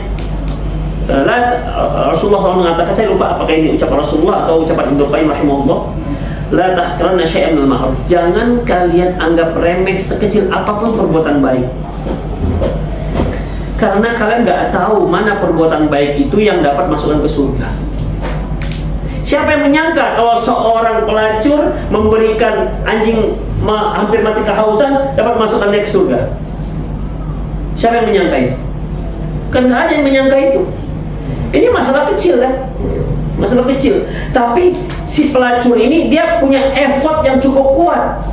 Dia harus turun ke tempat sumber air, dia ambil pakai sepatunya karena nggak ada gayung, dia gigit dengan sepatu di giginya karena dia harus manjat, barulah dia berikan air itu terhadap si anjing. Allah bersyukur kepada dia dan Allah masukkan ke surga. Apakah ini artinya Ustadz kalau ada profesi pelacur cukup masih makan anjing kemudian dia masuk surga? Gitu maksudnya? Pokoknya kalau kamu jadi pelacur, cari anjing. Gitu. Nggak begitu konsepnya, ikhwah. Allah Subhanahu wa Ta'ala beri dia hidayah. Allah beri dia hidayah, Allah tinggalkan itu. Dan akhirnya Allah tempatkan dia di surga. Sebab pertama yaitu hanya memberi makan, minum anjing yang hampir mati kelaparan. Hanya satu hal yang remeh, tapi kita nggak tahu yang remeh mana yang menyebabkan kita masuk surga. Jangan-jangan karena remeh itu akhirnya Allah Subhanahu wa Ta'ala beri kita hidayah, taufik, mudah melakukan kebaikan, akhirnya terus meningkat dan akhirnya dengan rahmatnya Allah masukkan kita ke surga. Demikian ikhwah. Jadi la tahqiranna syai'an minal ma'ruf. Jangan kalian anggap remeh sekecil apapun perbuatan baik. Keempat, yang sering merusak suhbatus su', teman buruk. Kita sampai jam berapa? Materi? Jam 2 tanya jawab, Ustaz. Jam 2 aja, oke. Ya, suhbatus su', yaitu teman yang buruk. Ikhwah rahimanallahu wa iyyakum, mengenai teman buruk ini Masya Allah pengaruh sangat besar, apalagi sekarang ini sangat besar. Allah Subhanahu wa Ta'ala firman surah Zukhruf ayat 67, al-akhilla yawma idzin ba'dhum li ba'din aduwwun. Sungguhnya teman-teman dekat nanti di hari akhirat akan menjadi saling bermusuhan, illal muttaqin, kecuali yang bertakwa. Pertemanan orang yang bertakwa itu yang awet sampai nanti akhirat. Adapun pertemanan yang bukan karena ketakwaan nanti akan jadi salah menyalahkan, saling bermusuhan di akhirat. Kan ada orang berteman itu karena apa? Hobinya sama, apa itu? Goes. Ya kan, sama-sama goes. Boleh nggak goes itu? Boleh. Tapi kalau goes, masing-masing bawa sepeda nih. Maaf Pak, ini berapa harga batangnya? 250.000. Bapak nggak mahal, hanya 25 juta. Karbon ini karbon. Pedalnya Pak, pedalnya kalau Bapak pedalnya 15.000, Bapak 150.000, 150 juta, 50 juta. Itu pedalnya aja. Pertama sekali, saya kan dulu punya sepeda waktu remaja. Sepeda itu saya paling 150.000 gitu kan. Pertama sekali musim goes ini, ada seorang teman, dia punya ini, ada sepeda hutan, sepeda gunung, sepeda apa lagi Pak? Sepeda laut ada. Nah itulah pokoknya macam-macam sepedanya. Ini berapa harganya? Gak mahal Ustaz, 150 juta. Ustaz, betul. Bukan itu harga mobil. Itu saya tanya itu sudah 10 tahun yang lalu. 150 juta, iya Ustaz. Ini gimana ini? Misalnya kalau saya dayung nih, saya di Karawaci, saya langsung Bogor, langsung Bandung gitu. Enggak, sama, oh gitu ya. Itu nggak masuk pikiran saya. Tapi begitulah ya, wah. Karena ada orang yang pertemanan karena goes. Akhirnya si goes aja. Harus giliran dia jualan goes juga. Nah, demikian. Goes nggak ada masalah, tapi kalau sampai menterlantarkan istri gimana? Pas libur, istri kan kepinginnya kalau pas suami libur itu maulah bersama-sama kerja dengan istrinya, berharap supaya bantu istrinya atau sama-sama istri di rumahnya kan Bu? Enggak ya kan ya? Iya kan Bu? Nah itu dia, itu isi hati mereka itu. Demikian ya. Tapi waktu itu dipakai untuk goes dari pagi pulang sore. Ada lebih parah ikhwah, mancing. Dia lebih rindu dengan ikan yang belum dia dapat itu ketimbang istrinya. Mana bang pagi-pagi habis subuh mancing deh, nah, gitu mancing. Demikian ikhwah. Nanti saat setengah hari dapatlah setengah kilo ikannya kecil-kecil begini. Itu juga nggak masuk akal saya. Kalau saya sih kadang nggak hobi mancing kan. Demikian ikhwah, setengah kilo sekian, lemparkan ke pasar itu 50.000 loh, enggak. Kalau lele udah hampir 2 kilo. Masa pakai nunggu mancing, sabar sekali masa. Memang tuh orang mancing ini sabar orangnya. Tapi sabar hanya dengan ikan dan istri, gak dengan anak. Dengan istri bisa cepat naik darah, tapi kalau ikan ada dikit lagi, ada. Ya nggak, sabar kita sabar sekali masya Allah. Tapi di sini nggak ada ya, nggak ada. Itu jauh-jauh di sana daerah Matalah. Itu gara apa ya? Gara-gara teman. Artinya berteman gara-gara sama hobinya, berteman gara-gara sama sukanya, sama-sama kuliner. Bukan dikarenakan agama. Ini semua nanti akan jadi musuh. Ketika dia sedang sibuk dengan sama-sama hobi membuat dia menjadi lalai, di akhirnya akan ditanya, kamu kenapa nggak sampai sholat yang ini? Ini Allah yang bawa saya, dia ngajak saya goes, gitu lah ya. Demikian ikhwah, rahimanallah wa iyyakum. Ketika itu akan membuat kita menjadi lalai, kena kita. Tapi kalau berteman dengan orang yang bertakwa, insya Allah enggak. Mau dia goes pun, sama-sama takwa nih. Kenalnya itu berteman karena takwanya. Orang-orang takwa sama-sama goes, itu kan beda ikhwah. Kalau orang takwa goes gimana? Begitu adzan, minggir deh, insya Allah tuh gitu ya. Minggir deh, adzan ayo kita sholat, gitu ya ikhwah. Makanya yang menguatkan dia itu bukan goesnya, tapi takwanya. Demikian ikhwah. Rasul juga mengatakan almarhum ma'adini khalilihi. Seorang itu bersama agama kawannya. Khalil itu kawan dekat. Falyanzur mimman yukhalil. Perhatikan siapa yang kamu jadikan kawan dekat. Jangan sembarangan ikhwah. Karena sahib, teman itu menyeret. Kalau teman kita baik, dia akan menyeret kita pada kebaikan. Kalau teman kita buruk, dia akan menyeret kita pada keburukan. Maka pilih-pilih jadi teman dekat. Kalau kenal tidak masalah, sekedar kenal, sekedar teman. Tapi kalau untuk teman dekat harus benar-benar selektif kita dalam memilihnya, supaya dia tidak menyeret kita, supaya kita ta'awun 'alal birri wat taqwa, saling tolong menolong dalam perbuatan baik dan ketakwaan. Itu ikhwah rahimanallah wa iyyakum. Makanya Rasulullah pernah katakan, "I'tabirun nasa bi akhdanihim." Kalian kalau menilai orang, nilai dari lihat siapa teman dekatnya. Kalau bapak ingin menilai anak-anak, mungkin anak remaja gitu kan, ini baik nggak ya di luar sana? Coba temani, minta beritahu siapa teman dekatnya. Nah nanti cukup selidiki teman dekatnya itu. Maka seperti itulah anak kita. Kalau bapak mau tahu bagaimana istri bapak di luar, kalau di rumah kan mungkin bisa acting gitu kan, bisa acting. Ibu-ibu lebih bisa acting di luar apa di rumah ya? Di luar biasanya ya, ketemu dengan ustazahnya terutama ya kan, masya Allah ustazah barakallahu fiik ya kan. Kalau oke lah ikhwah, kalau mau tahu yang sebenarnya adalah lihat dia kalau duduk dengan siapa, dia teman dekatnya dengan siapa. Teman dekatnya biasanya lebih mudah kita kalau mendeteksi. Kalau perempuan itu selalu ada teman dekatnya. Saya ajak ibu-ibu yang ngaji, dia ngajak teman-temannya. Itu teman dia sudah punya anak 3, tapi teman-temannya teman-teman SD. Ini Ustaz teman SD saya, Masya Allah. Bisa seperti itu. Kita bapak-bapak sekarang nggak ada begitu.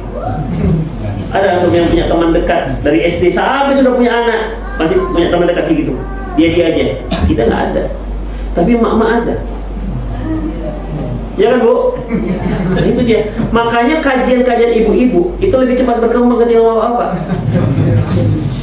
Dia ngajak. Di samping kajian ibu-ibu juga banyak. Bapak-bapak kan biasanya hari Ahad, ya kan, Ahad pagi. Itu pun kalau nggak goes. Itu ikhwah, ya. Jadi ibu-ibu berkembang di mana-mana. Di Medan juga seperti itu. Berkembangnya dari kajian ibu-ibu. Nanti dia yang mengajak suami-suaminya, kawan-kawannya begitu. Ikhwah. Kalau kita yang bapak-bapak ini kan ngajak kawan kan, sungkan lah gitu. Dia lagi sibuk. Bapak kan sibuk kan Pak? Ya kan Pak? Sibuk kan? Iya sibuk. Ikhwah rahimanallah wa iyyakum. Makanya hati-hati.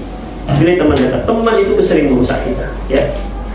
Kalau kita tahu bahwasanya teman itu yang akan lihat ini kok saya pertemanan dia kok semakin lama semakin bermasalah.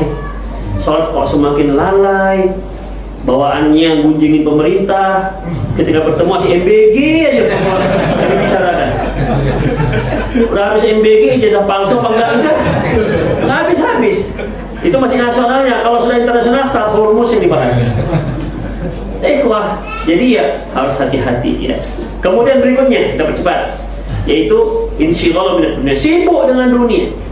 Wah, kita makhluk dunia, nggak akan mungkin kita lari dari dunia. Kita punya kebutuhan dunia, kita bukan malaikat. Kita butuh makan, kita butuh minum. Makan kita itu perlu dicari. Nggak bisa dengan astagfirullah tiga kali tiba-tiba ada lontong, lontong Medan. Nggak ada yang begitu. Terus bekerja, baru dapat. Yang begitu-begitu itu ikhwan nanti ketika orang mukmin itu berada di tahun ketiga sebelum Dajjal muncul. Iya, sebelum Dajjal muncul ada 3 tahun sebelumnya. Tahun pertama Allah tahan sepertiga air sehingga hanya sepertiga tumbuhan, sehingga tumbuhan pun berkurang sepertiga. Pada tahun kedua Allah tahan 2/3 sehingga tumbuhan tidak hidup kecuali tinggal sepertiga. Tahun ketiga nggak ada air, berarti nggak ada tumbuhan, gersang. Para sahabat bertanya, terus orang mukmin hidup dengan apa ya Rasulullah? Dia hidup dengan zikir. Kalau sekarang jangan antum hidup dengan zikir, cobalah tes saja dari pagi zikir sampai besok. Coba kita tengok reaksinya bagaimana. Masih hidup apa enggak? Tidak bisa nanti itu kondisi khusus. Demikian. Jadi kita itu perlu makan ya, kita butuh makan, tapi makan itu kan perlu diusahakan. Ya, makanya nggak mungkin kita terlepas dari dunia. Kita butuh dunia, tapi dunia itu sarana kita untuk menuju akhirat. Demikian ikhwah. Ya, ikhwah rahimanallahu wa iyyakum.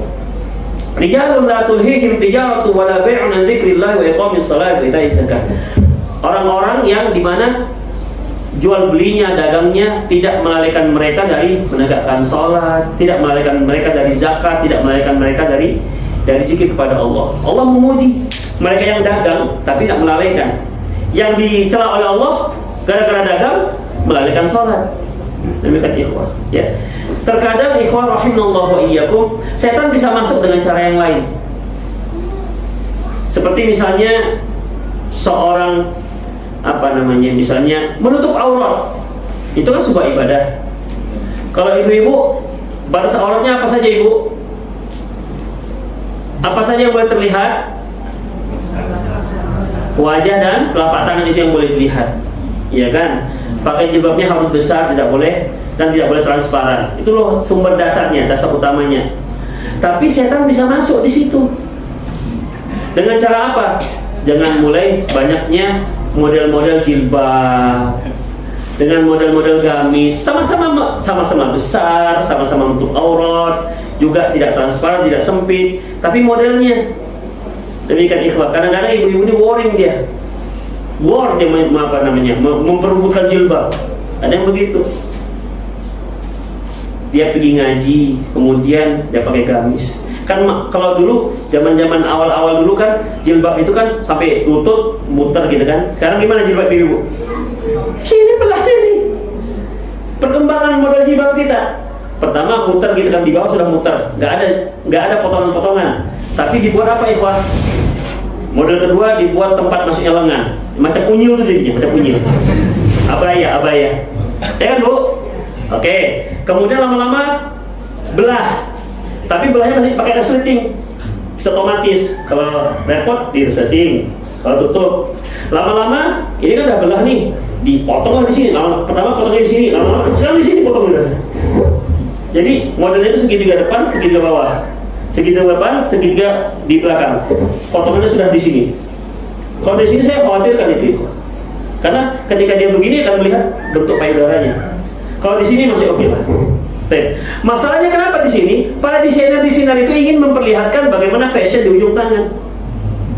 Itu dia. Tiba-tiba ada ibu-ibu yang pakai gamis, di sini kancingnya sudah 5, sini 5, sini 5. Sementara ibu yang lain nggak pakai kancing. Ibu-ibu namanya 5 ya, ya kancingnya ya.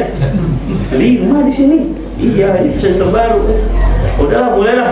Mak kita kan pengen yang 5. Besoknya 10 kiri, 10 kanan. Banyak, bagus juga dia buat, bagus dia buat. Udah bagus dia buat, akhirnya emak-emaknya kepingin. Jadi dia ngaji itu nengok-nengok fashion. Wih, ini model terbaru, ini merek Sisisu, ini merek Jena, merek macam-macam. Demikian ikhwah. Bukan hanya di gamis, di cadar juga begitu. Saya lihat emak-emak ini pakai cadar macam Mas Antam di sini. Mereknya Karas. Ibu tahu kan merek Karas, Bu? Oh, berarti nggak tahu ibu ini.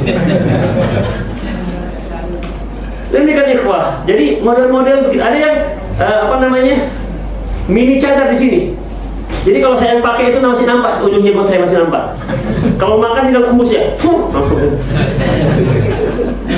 Ikhwah rahimanallah. Akhirnya apa? Jilbab menjadi ajang fashion jadinya. Ya. Jadi ajang fashion. Dia sudah nutup aurat, tapi akhirnya sibuk model jadinya ikhwah. Dan itu dimanfaatkan oleh para desainer. Memang mereka konveksi mau jualan kan? Jadi ikhwah rahimanallah wa ikhwah. Makanya berhati-hati. Nah, bagi yang hari-hari temannya begini, akhirnya bisa terikut. Tapi kalau yang tawadu, insya Allah enggak. Tapi janganlah juga jadi pelit. Ya, dia jilbabnya dari black menjadi hitam kabut. Itu kan udah lama kali berarti. Nggak tukar-tukar. Tukarlah yang bagus. Dari hitam pekat menjadi hitam kabut. Berarti kan sudah berapa puluh tahun itu. Innallaha yuhibbu ayyura athara ni'amihi. Allah tuh suka kalau terlihat bekas nikmat itu ada pada diri seseorang. Jangan pelit kali. Kalau memang sudah nggak bagus, belikanlah istri antum jilbab yang bagus sedikit. Nggak apa-apa deh. Ini sekarang hitam kabut tuh trendingnya deh. Bilang aja pelit. Ini kan ikhwah, ya. Baik. Jadi intinya begitu. Silahkan ambil dunia, tapi ingat jangan dunia itu menjadi melalaikan kita. Silahkan. Ya. Bahkan jadikan dunia itu sebagai sarana untuk mendapatkan akhirat kita. Jangan sampai yang dikatakan Allah Subhanahu wa taala, bal tu'thiruna al-hayatad dunya wal akhiratu khairu wa abqa. Kalian bahkan lebih mengutamakan dunia, padahal akhirat itu lebih utama dan lebih kekal. Dengan ikhwah. Baik, kita sekarang sedang dalam suasana akhirat, fight akhirat apa tidak? Hah? Akhirat kan. Kenapa kita datang kemari? Karena kita rasa ini yang paling bermanfaat. Ketika Bapak seorang pedagang buka order, pre-order, ngaji jam 1, setengah 2 datang order. Bang, saya order ini. Berapa nilainya? 20 juta. Tapi harus jam setengah 2. Setengah 2 ini saya harus ada di barang ada. Kira-kira mau tetap ngaji atau order? Hah? Ngaku aja ngaku. Order. Iya, order. Demikian ikhwah. Apakah dia berarti sedang menjual akhiratnya dengan dunianya? Iya. Dosa dia. Insya Allah nggak sampai begitu kan. Kita yang lihat ya mungkin dia lagi butuh gitu kan. Dia lagi butuh. Antum yang histori itu ada pada diri antum, cobalah agak tahan-tahan sedikit, tunggu sabar setelah ngaji gitu kan. Tapi jangan ngaji di situ kalau tawar-tawaran di masjid nggak boleh. Tapi umumnya kita tuh begitu. Kenapa kita itu ngaji? Karena memang itu waktu free-nya. Kita ngaji di free time kan, bukan part time. Bukan memang waktu yang kita sediakan, enggak. Memang kita disediakan begitu. Ya ada waktu free, terutama kalau bapak-bapak ya kita akui itu semua. Ya pada waktu memang di saat kita itu nggak ada kegiatan apa-apa, daripada tidur di rumah, mendingan kita tolong berilmi. Nah gitulah, ya kan? Daripada tidur di rumah, mendingan tolong berilmi. Nah jadi masih seperti itu kita menuntut ilmunya. Semoga Allah Subhanahu wa taala memberikan kita keteguhan iman. Kemudian ikhwah, capek juga ya. Kemudian, nah ini anggap yang terakhir lah ya, yaitu malas. Ikhwah, malas itu yang membisikkannya, yang menghembuskannya setan. Coba sebutkan zikir pagi kita yang menyebutkan berlindung dari Allah, berlindung pada Allah dari malas. Itu dia. Allahumma inni a'udzubika minal kasal. Ya Allah, aku berlindung padamu dari malas. Biasanya malas ini dari perbuatan manfaat atau perbuatan tak bermanfaat. bermanfaat. Ada nggak? Malas mancing, ada? Nggak ada. Yang ada malas ngaji, malas baca Quran, malas kerja, malas cari nafkah. Kalau malas masak, Bu, termasuk nggak, Bu? Hah? Termasuk. Iya, malas. Itu dia. Tapi kalau ini malas gibah dah? Nggak ada, biasanya semangat aja, nggak ada malasnya.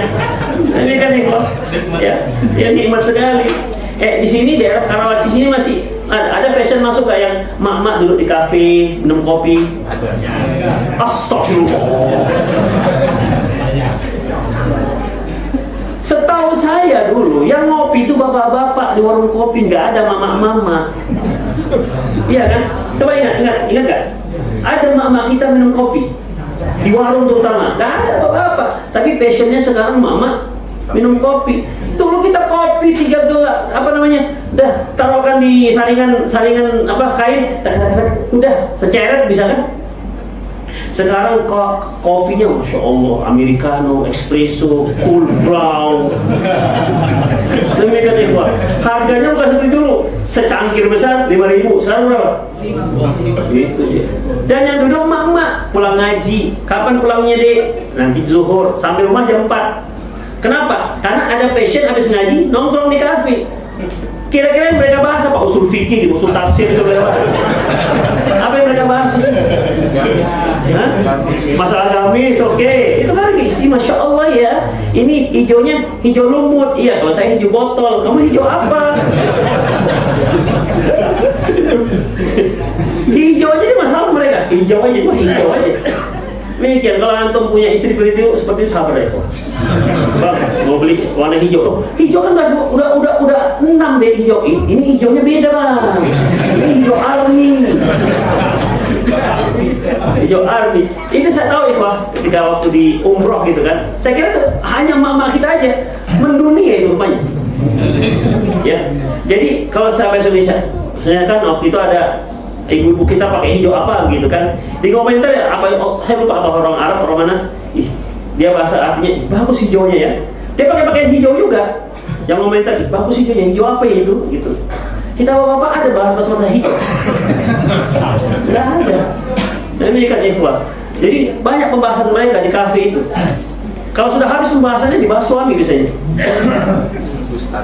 Ustadznya juga, ustadznya itu ketika nengok saya, GR-nya minta ampun, tak kapan ustadznya nengok dia.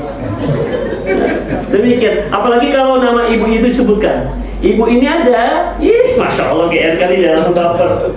Perhatian ustadz dengan awak ya.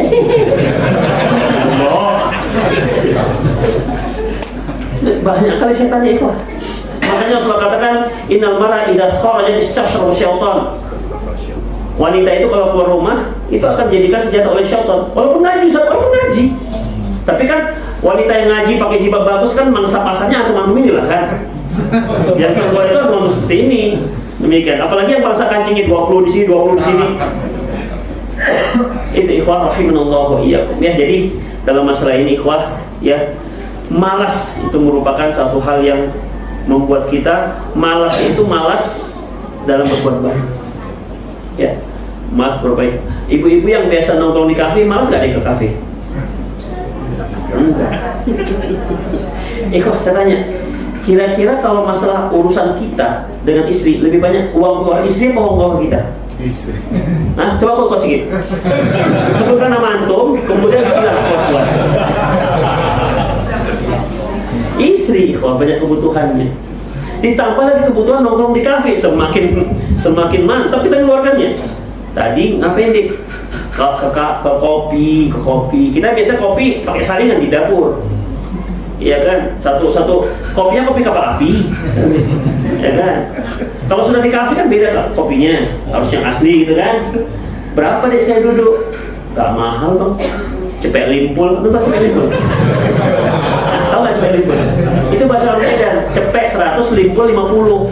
Jadi 150.000 cepet limpul. Demikian itu. Cuma katanya, gara-gara cuma itu jadi kita merasa jadi murah kan jadinya. Gara-gara cuma. Kalau orang Medan bilang cuman. Gitu ikhwah. Jadi ya ibu-ibu ya, nggak usahlah dibiasakan nongkrong di kafe.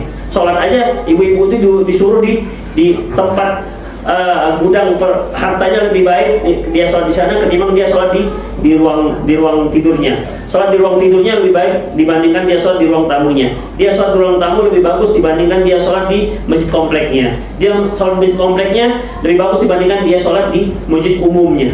Itu ikhwah, semakin tersembunyi semakin bagus.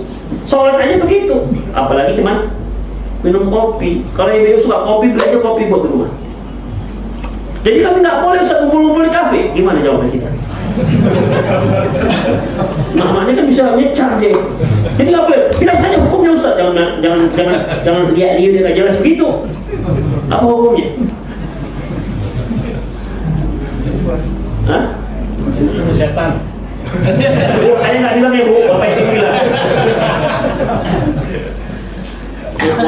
Saya nggak katakan terlarang selama memang memenuhi persyaratan syar'i ketika keluar rumah silahkan, tapi sebaiknya di rumah. Ibu-ibu itu baiknya di rumah, bukan bukan di luar.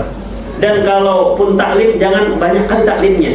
Kemana di pagi tahsin bang, siang itu taklim duha, apa yang bahas tafsir, ada zuhur itu bahasa Arab. Nanti pada asar ada lagi bahasa Arab, itu kalau kita ngapal-ngapal sorok. Suami di rumah, mana ya istri? Mana dek? Lagi taklim bang. Habis zuhur, mana dek? Taklim bang. Kapan taklimnya selesai? Demikian ikhwah. Gimana kalau antum punya semangat istri dalam menuntut ilmu dari pagi pulang sore, antum di rumah, mana kira-kira? Iya, jadi pilihlah satu tapi diseriusin. Seminggu ya 3, 2, tapi serius, catat, dihafal gitu.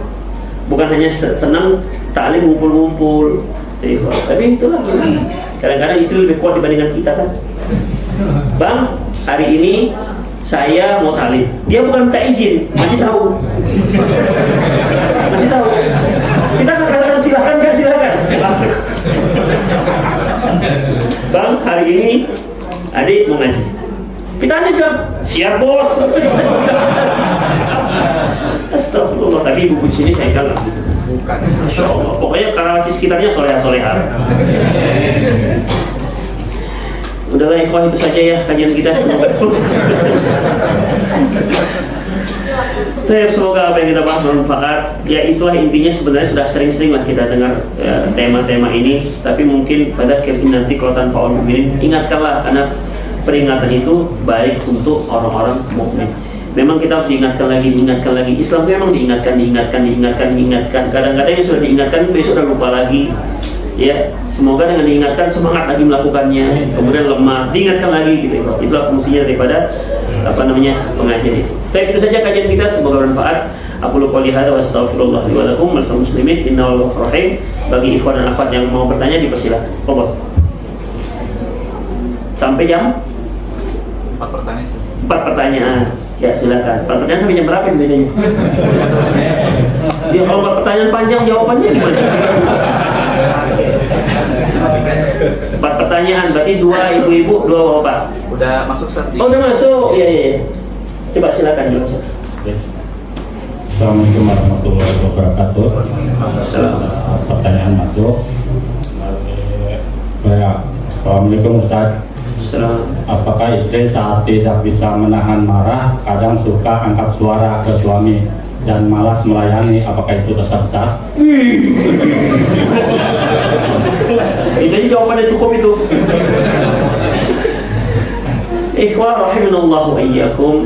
Rasulullah pernah mengatakan, hal unabbiukum binisai ahlul jannah. Mau nggak kalian aku beritahukan tentang wanita surga?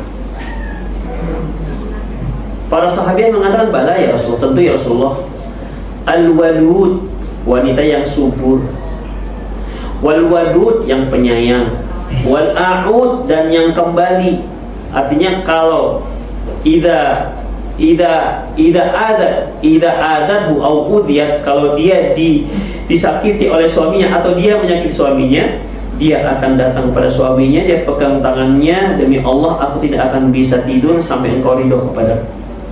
Ingat, idza adat au udhiyat, apabila dia menyakiti suaminya atau suaminya menyakiti dia. tetap syariatnya istri yang minta maaf. Jadi kalau mak baca hadis ini enak kali tuh orang laki-laki. Apa yang disenggaknya? Benar tuh hadisnya Ustaz, benar. Itulah hadisnya. Demikian. Karena masalahnya antara suami dan istri itu bukan lagi masalah maaf nggak minta maaf, tapi keridoan sudah. Meredakan amarahnya. Meredakan amarah suami, bukan lagi masalah minta maaf. Kalau kita sama kita minta maaf, selesai ceritanya kan, nggak ada lagi hubungan apa-apa. Tapi kalau dengan istri kan, hari-hari kita lihat, hari-hari kita bersama, nggak ada yang bisa menyelesaikannya kecuali ridho suami. Demikian ikhwah. Kadang-kadang suami mendiamkan istri lebih mendiamkan lagi kok. Demikian, lebih mendiamkan lagi. Memangnya abang saya bisa diam, awak juga bisa diam. Kadang-kadang begitu ikhwah. Dia marah, tapi caranya nggak nampak. Nampaknya apa? Ketika dia menyediakan makanan, muntah.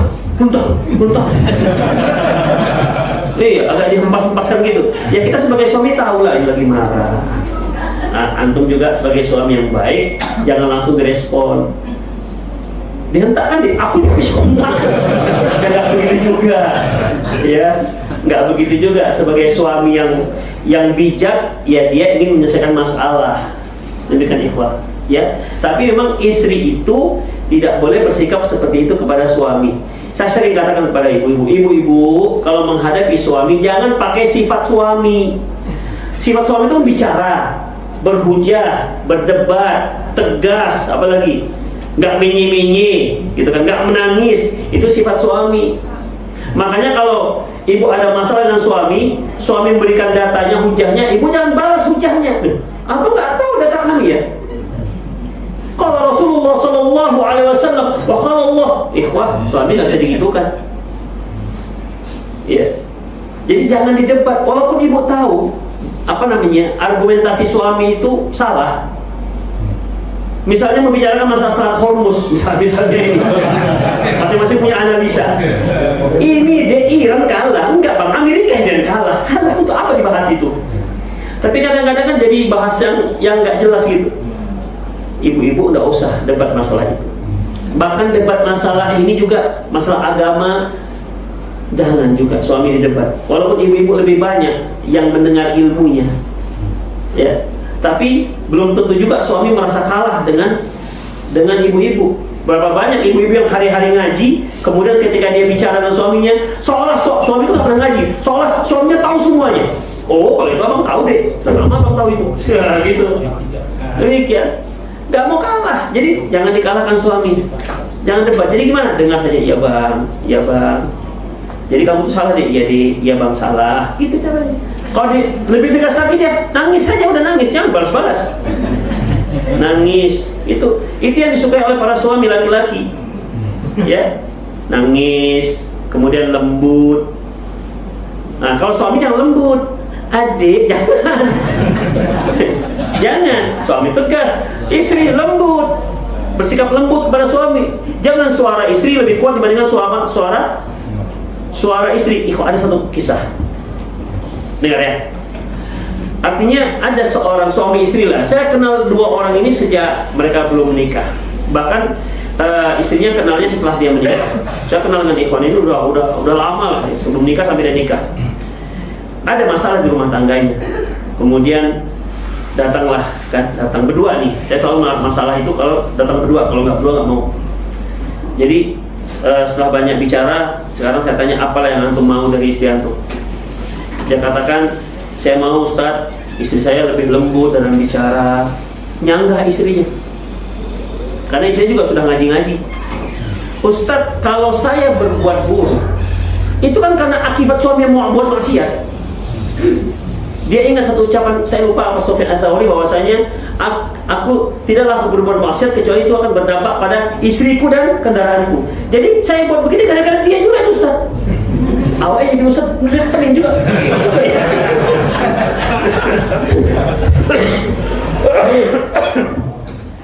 Dia gunakan dalil itu. Padahal itu dalil untuk laki-laki, bukan untuk perempuan. Demikian. Satu lagi, apa lagi? Dia katakan, Ustaz, dia itu tahu waktu dia melamar saya, dia tahu saya itu orangnya begini, kasar. Kenapa dia mau melamar saya? Demikian ikhwah. Jadi itu dijadikan legitimasi perbuatannya, dan ini salah. Karena perbuatan lembut itu, sikap lembut dari perempuan itu satu hal yang memang dituntut dalam Islam, apalagi di hadapan suami. Jangan ya. Jadi suaminya itu masih do, dia sudah sol. Naik oktavnya, 5 oktav dia naik. Demikian nggak dibolehkan, itu haram hukumnya. Ya, haram, nggak boleh. Jadi ibu-ibu harus jadi ibu yang lembut ya Bu. Yang lembut terhadap suaminya, lembut terhadap anak-anaknya. Kadang-kadang dia nyela, Ustadz suami saya itu kasar, gimana saya bisa lembut? Ikhwah, kalau suami yang kasar, jangan dilawan kasar juga. Pertengkaran itu terjadi karena saling kasar-kasaran, karena dijawab. Suami itu misalnya, kamu memang malas, bilang saja, ya bang mohon maaf, selesai dari pertengkaran. Tapi kalau kamu malas, apalagi nggak tahu apa yang kerjaan tiap hari, atau coba pulang-pulang nggak ada duit, betul karena ibu kalau begini, ya karena dijawab-jawab, nggak bisa dijawab. Adanya tengkaran karena dijawab kan, coba nggak dijawab. Antum juga begitu kalau diomel istri, kata ulama Syafi'i jadi cobaan, ya dapat istri tukang ngomel, jangan dijawab, ya deh, yalah nggak apa-apa lah ya dia, gitu, jangan dijawab. Jangan, oh kamu kan orang kampung. Kadang-kadang keluarga lagi, memang kamu, keluargamu, nenekmu gak ada yang bayar satupun. Astagfirullah. Sampai seperti itu, jadi kan bermasalah jadinya. Jadi wah, ya kita sama-sama perbaiki. Ya, ada lagi, Ustadz, kami wanita itu kan kalau ditolak kepada suami, kalau suami nggak buat maksiat, ada yang seperti itu, ikhwah. Apalagi kabarnya ada ustaz yang berfatwa seperti itu. Nggak ada begitu ikhwah. Kalau suami buat maksiat, istri nggak ada hubungan sama sekali maksiat itu. Istri kalau dia bisa memberi nasihat. Kalau enggak, dia nggak tanggung jawab sama sekali. Beda dengan istri yang berbuat maksiat. Jadi kalau suami buat maksiat, jangan istri buat maksiat juga. Semoga dengan dia mentaati suami, ya itu menjadi hidayah. Allah berikan hidayah karena doa istri. Ini kan ikhwah. Ya jadi nggak ada ceritanya suami yang bermaksiat tidak layak untuk dipatuhi, itu keliru. Ya, Allahu a'lam bishawab. Itu pertama. Yang kedua. Ya, terima kasih. Jadi kesimpulannya apa ini? Jawabannya. Untuk pertanyaan kedua, Enggak, pertanyaannya. istri tetap taat pada suami. Tetap keras suaranya. Harus lebih lembut. Iya. Bukan lebih lembut, harus lembut, berusaha lembut. Ya, ya Bu ya. Iya. Wanita itu cenderung ingin lembut, ikhwah. Wanita itu umumnya udah jadi apa? Udah jadi passion dia, sudah jadi naluri dia, kepingin lembut. Tapi kadang-kadang kasar, iya saya kok kasar ya, kan seorang wanita gitu. Mereka kepingin lembut, tapi terkadang nggak terrealisasi. Ya kan Bu? Nah itu kan. Ya silakan. Ya, Assalamualaikum Ustaz. Bagaimana cara memaksimalkan amal? Karena terkadang kita soleh ketika bersama orang-orang soleh dan bermaksiat ketika sendirian.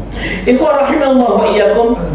Ada sebuah hadis dari Hanzalah. Hanzalah ketika bertemu dengan Abu Bakar, Hanzalah tiba-tiba mengatakan, "Nafaqah Hanzalah ya Abu Bakar." Hanzalah Abu Bakar, Hanzalah ini sudah munafik. Loh, kenapa kok munafik? Kata Abu Bakar, "Kalau saya bertemu Rasulullah dan Rasulullah bercerita tentang surga neraka, maka keimanan saya tinggi. Kalau saya mati di situ, saya yakin saya masuk surga. Tapi ketika sudah kembali kepada keluarga, kami lupa itu semua." Kata Abu Bakar, sama saya juga begitu. Saya juga begitu. Jadi bagaimana? Ayolah, kata Abu Bakar, ayo kita tanya Rasulullah. Ditanyalah dengan kondisi ini. Kata Hanzalah, nafaq Hanzalah ya Rasulullah. Hanzalah sudah berbuat munafik. Sebutkan kenapa? Begini-begini. Rasulullah SAW, ya seorang mukmin itu harus saatan. Artinya kalau apa kata beliau? Kalau seandainya kalian itu terus beriman sebagaimana kalian bertemu denganku, la safahtumul malaika. Misalnya malaikat akan menyalamikan, memberikan semangat. Semangat ya kalian sudah sampai derajat malaikat. Gak ada manusia itu, ya gimana terus itu, gak ada. Kalau sudah seperti itu, malaikat datang ngasih akan selamat. Bayangkan kata Rasulullah begitu. Jadi apalagi saatan-saatan. Ada saatnya kita mengingat akhirat, ada saatnya kita ingat keluarga. Yang penting jangan sampai keluar dari area Islam, jangan sampai melanggar syariat Allah Subhanahu wa taala. Saatan-saatan. Ya, saatan-saatan. Makanya ikhwah, terus gimana supaya kita istiqomah? Pertama, doa. Yang kedua, tetap ngaji. Para sahabat ketika kumpul dengan Rasulullah ngapain ya? Goes. Enggak kan? Apain? Ngaji. Di pengajian itu ya kuat. Dari sekian banyak mungkin kata-kata mungkin ada satu dua yang masuk hati kita. Demikian. Ya. Itu yang kita harapkan. Makanya orang yang duduk di majlis taklim walaupun dia tidur, semenjak innal hamdalillah sampai subhanallah wa bihamdihi, ya, dia tetap dapat kebaikan. Ya, terdapat kebaikan. Kemudian apa lagi, wah, berteman dengan teman yang baik-baik. Pilih-pilih teman itu supaya kita tetap istiqomah ya Allah Subhanahu wa taala. Nah. Ya, terima kasih. Pertanyaan ketiga. Assalamualaikum Ustaz. Apakah jika iman kita naik, kita pasti diuji dengan kesulitan dalam hidup? Bagaimana caranya agar memilih bisa diuji dengan kesenangan saja? Milih.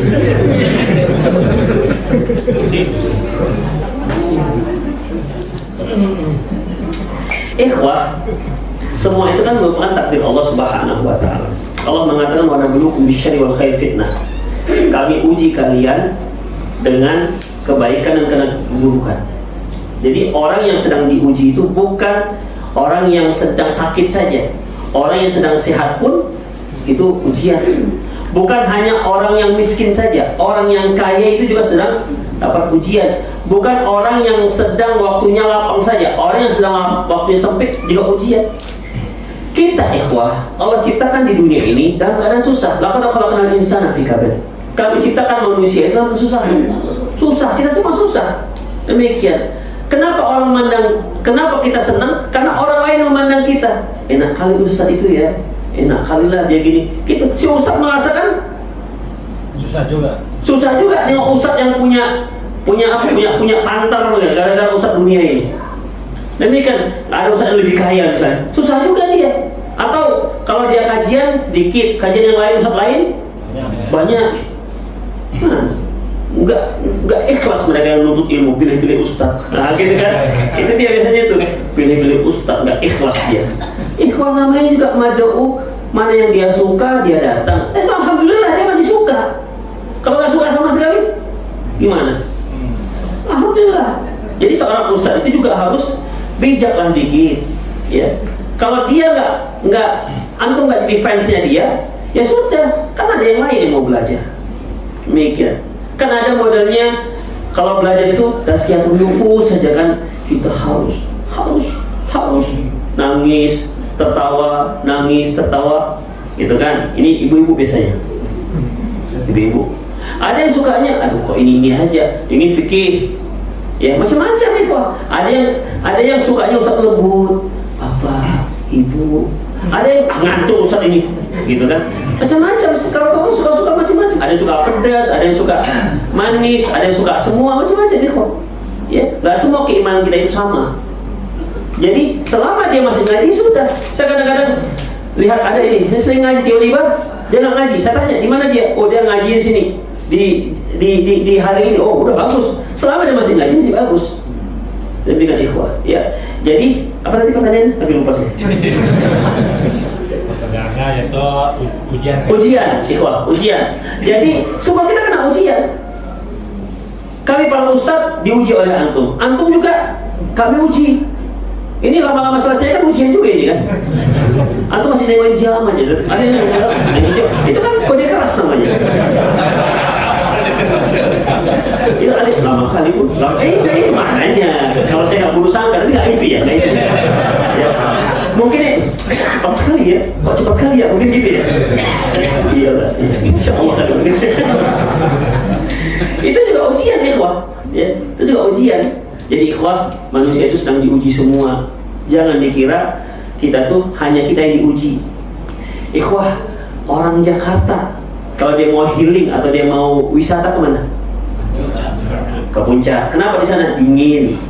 Kira-kira kalau orang puncak kemana wisatanya? Ke Jakarta, ke HI. Ini sama-sama manusia nggak dua-duanya? Sama-sama manusia. Karena apa yang nggak dia dapat itu yang dia rasa menenangkan. Orang Jakarta karena ramai hari-hari macet dia kepinginnya tempat-tempat sepi. Itulah dia.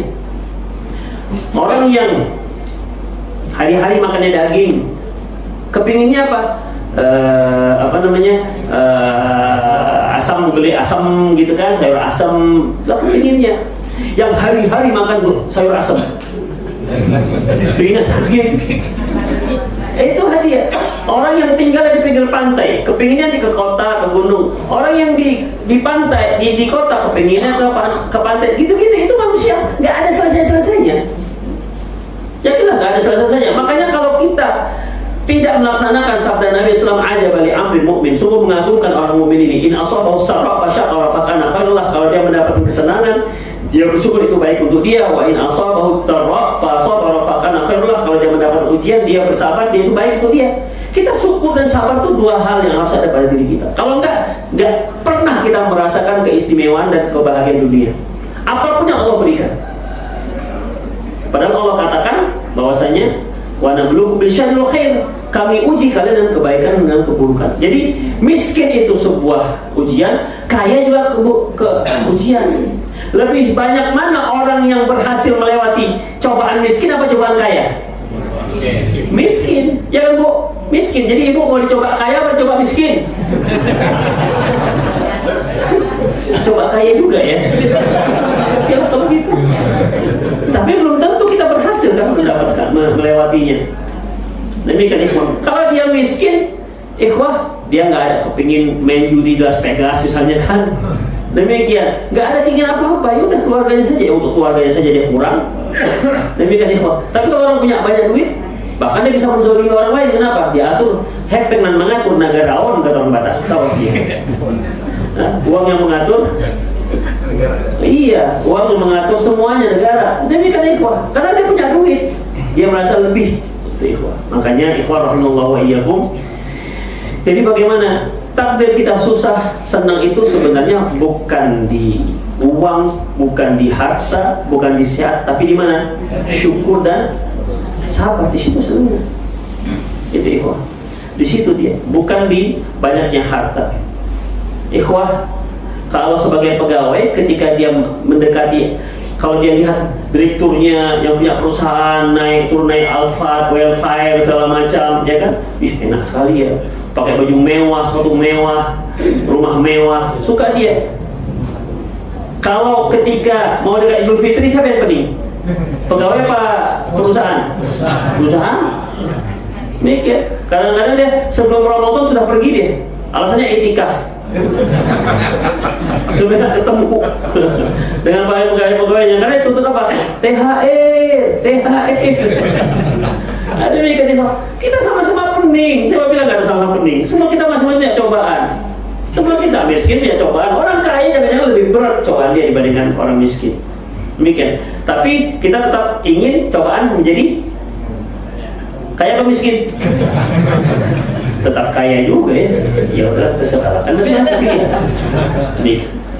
Jadi intinya adalah kalau mau hidup bahagia, sabar dan syukur. Habis ya? Oh, dari 3 terus. Ini pertanyaan terakhir. Tapi sudah setengah. 3. Cukup. Kan kata penutup pasti. Oh iya.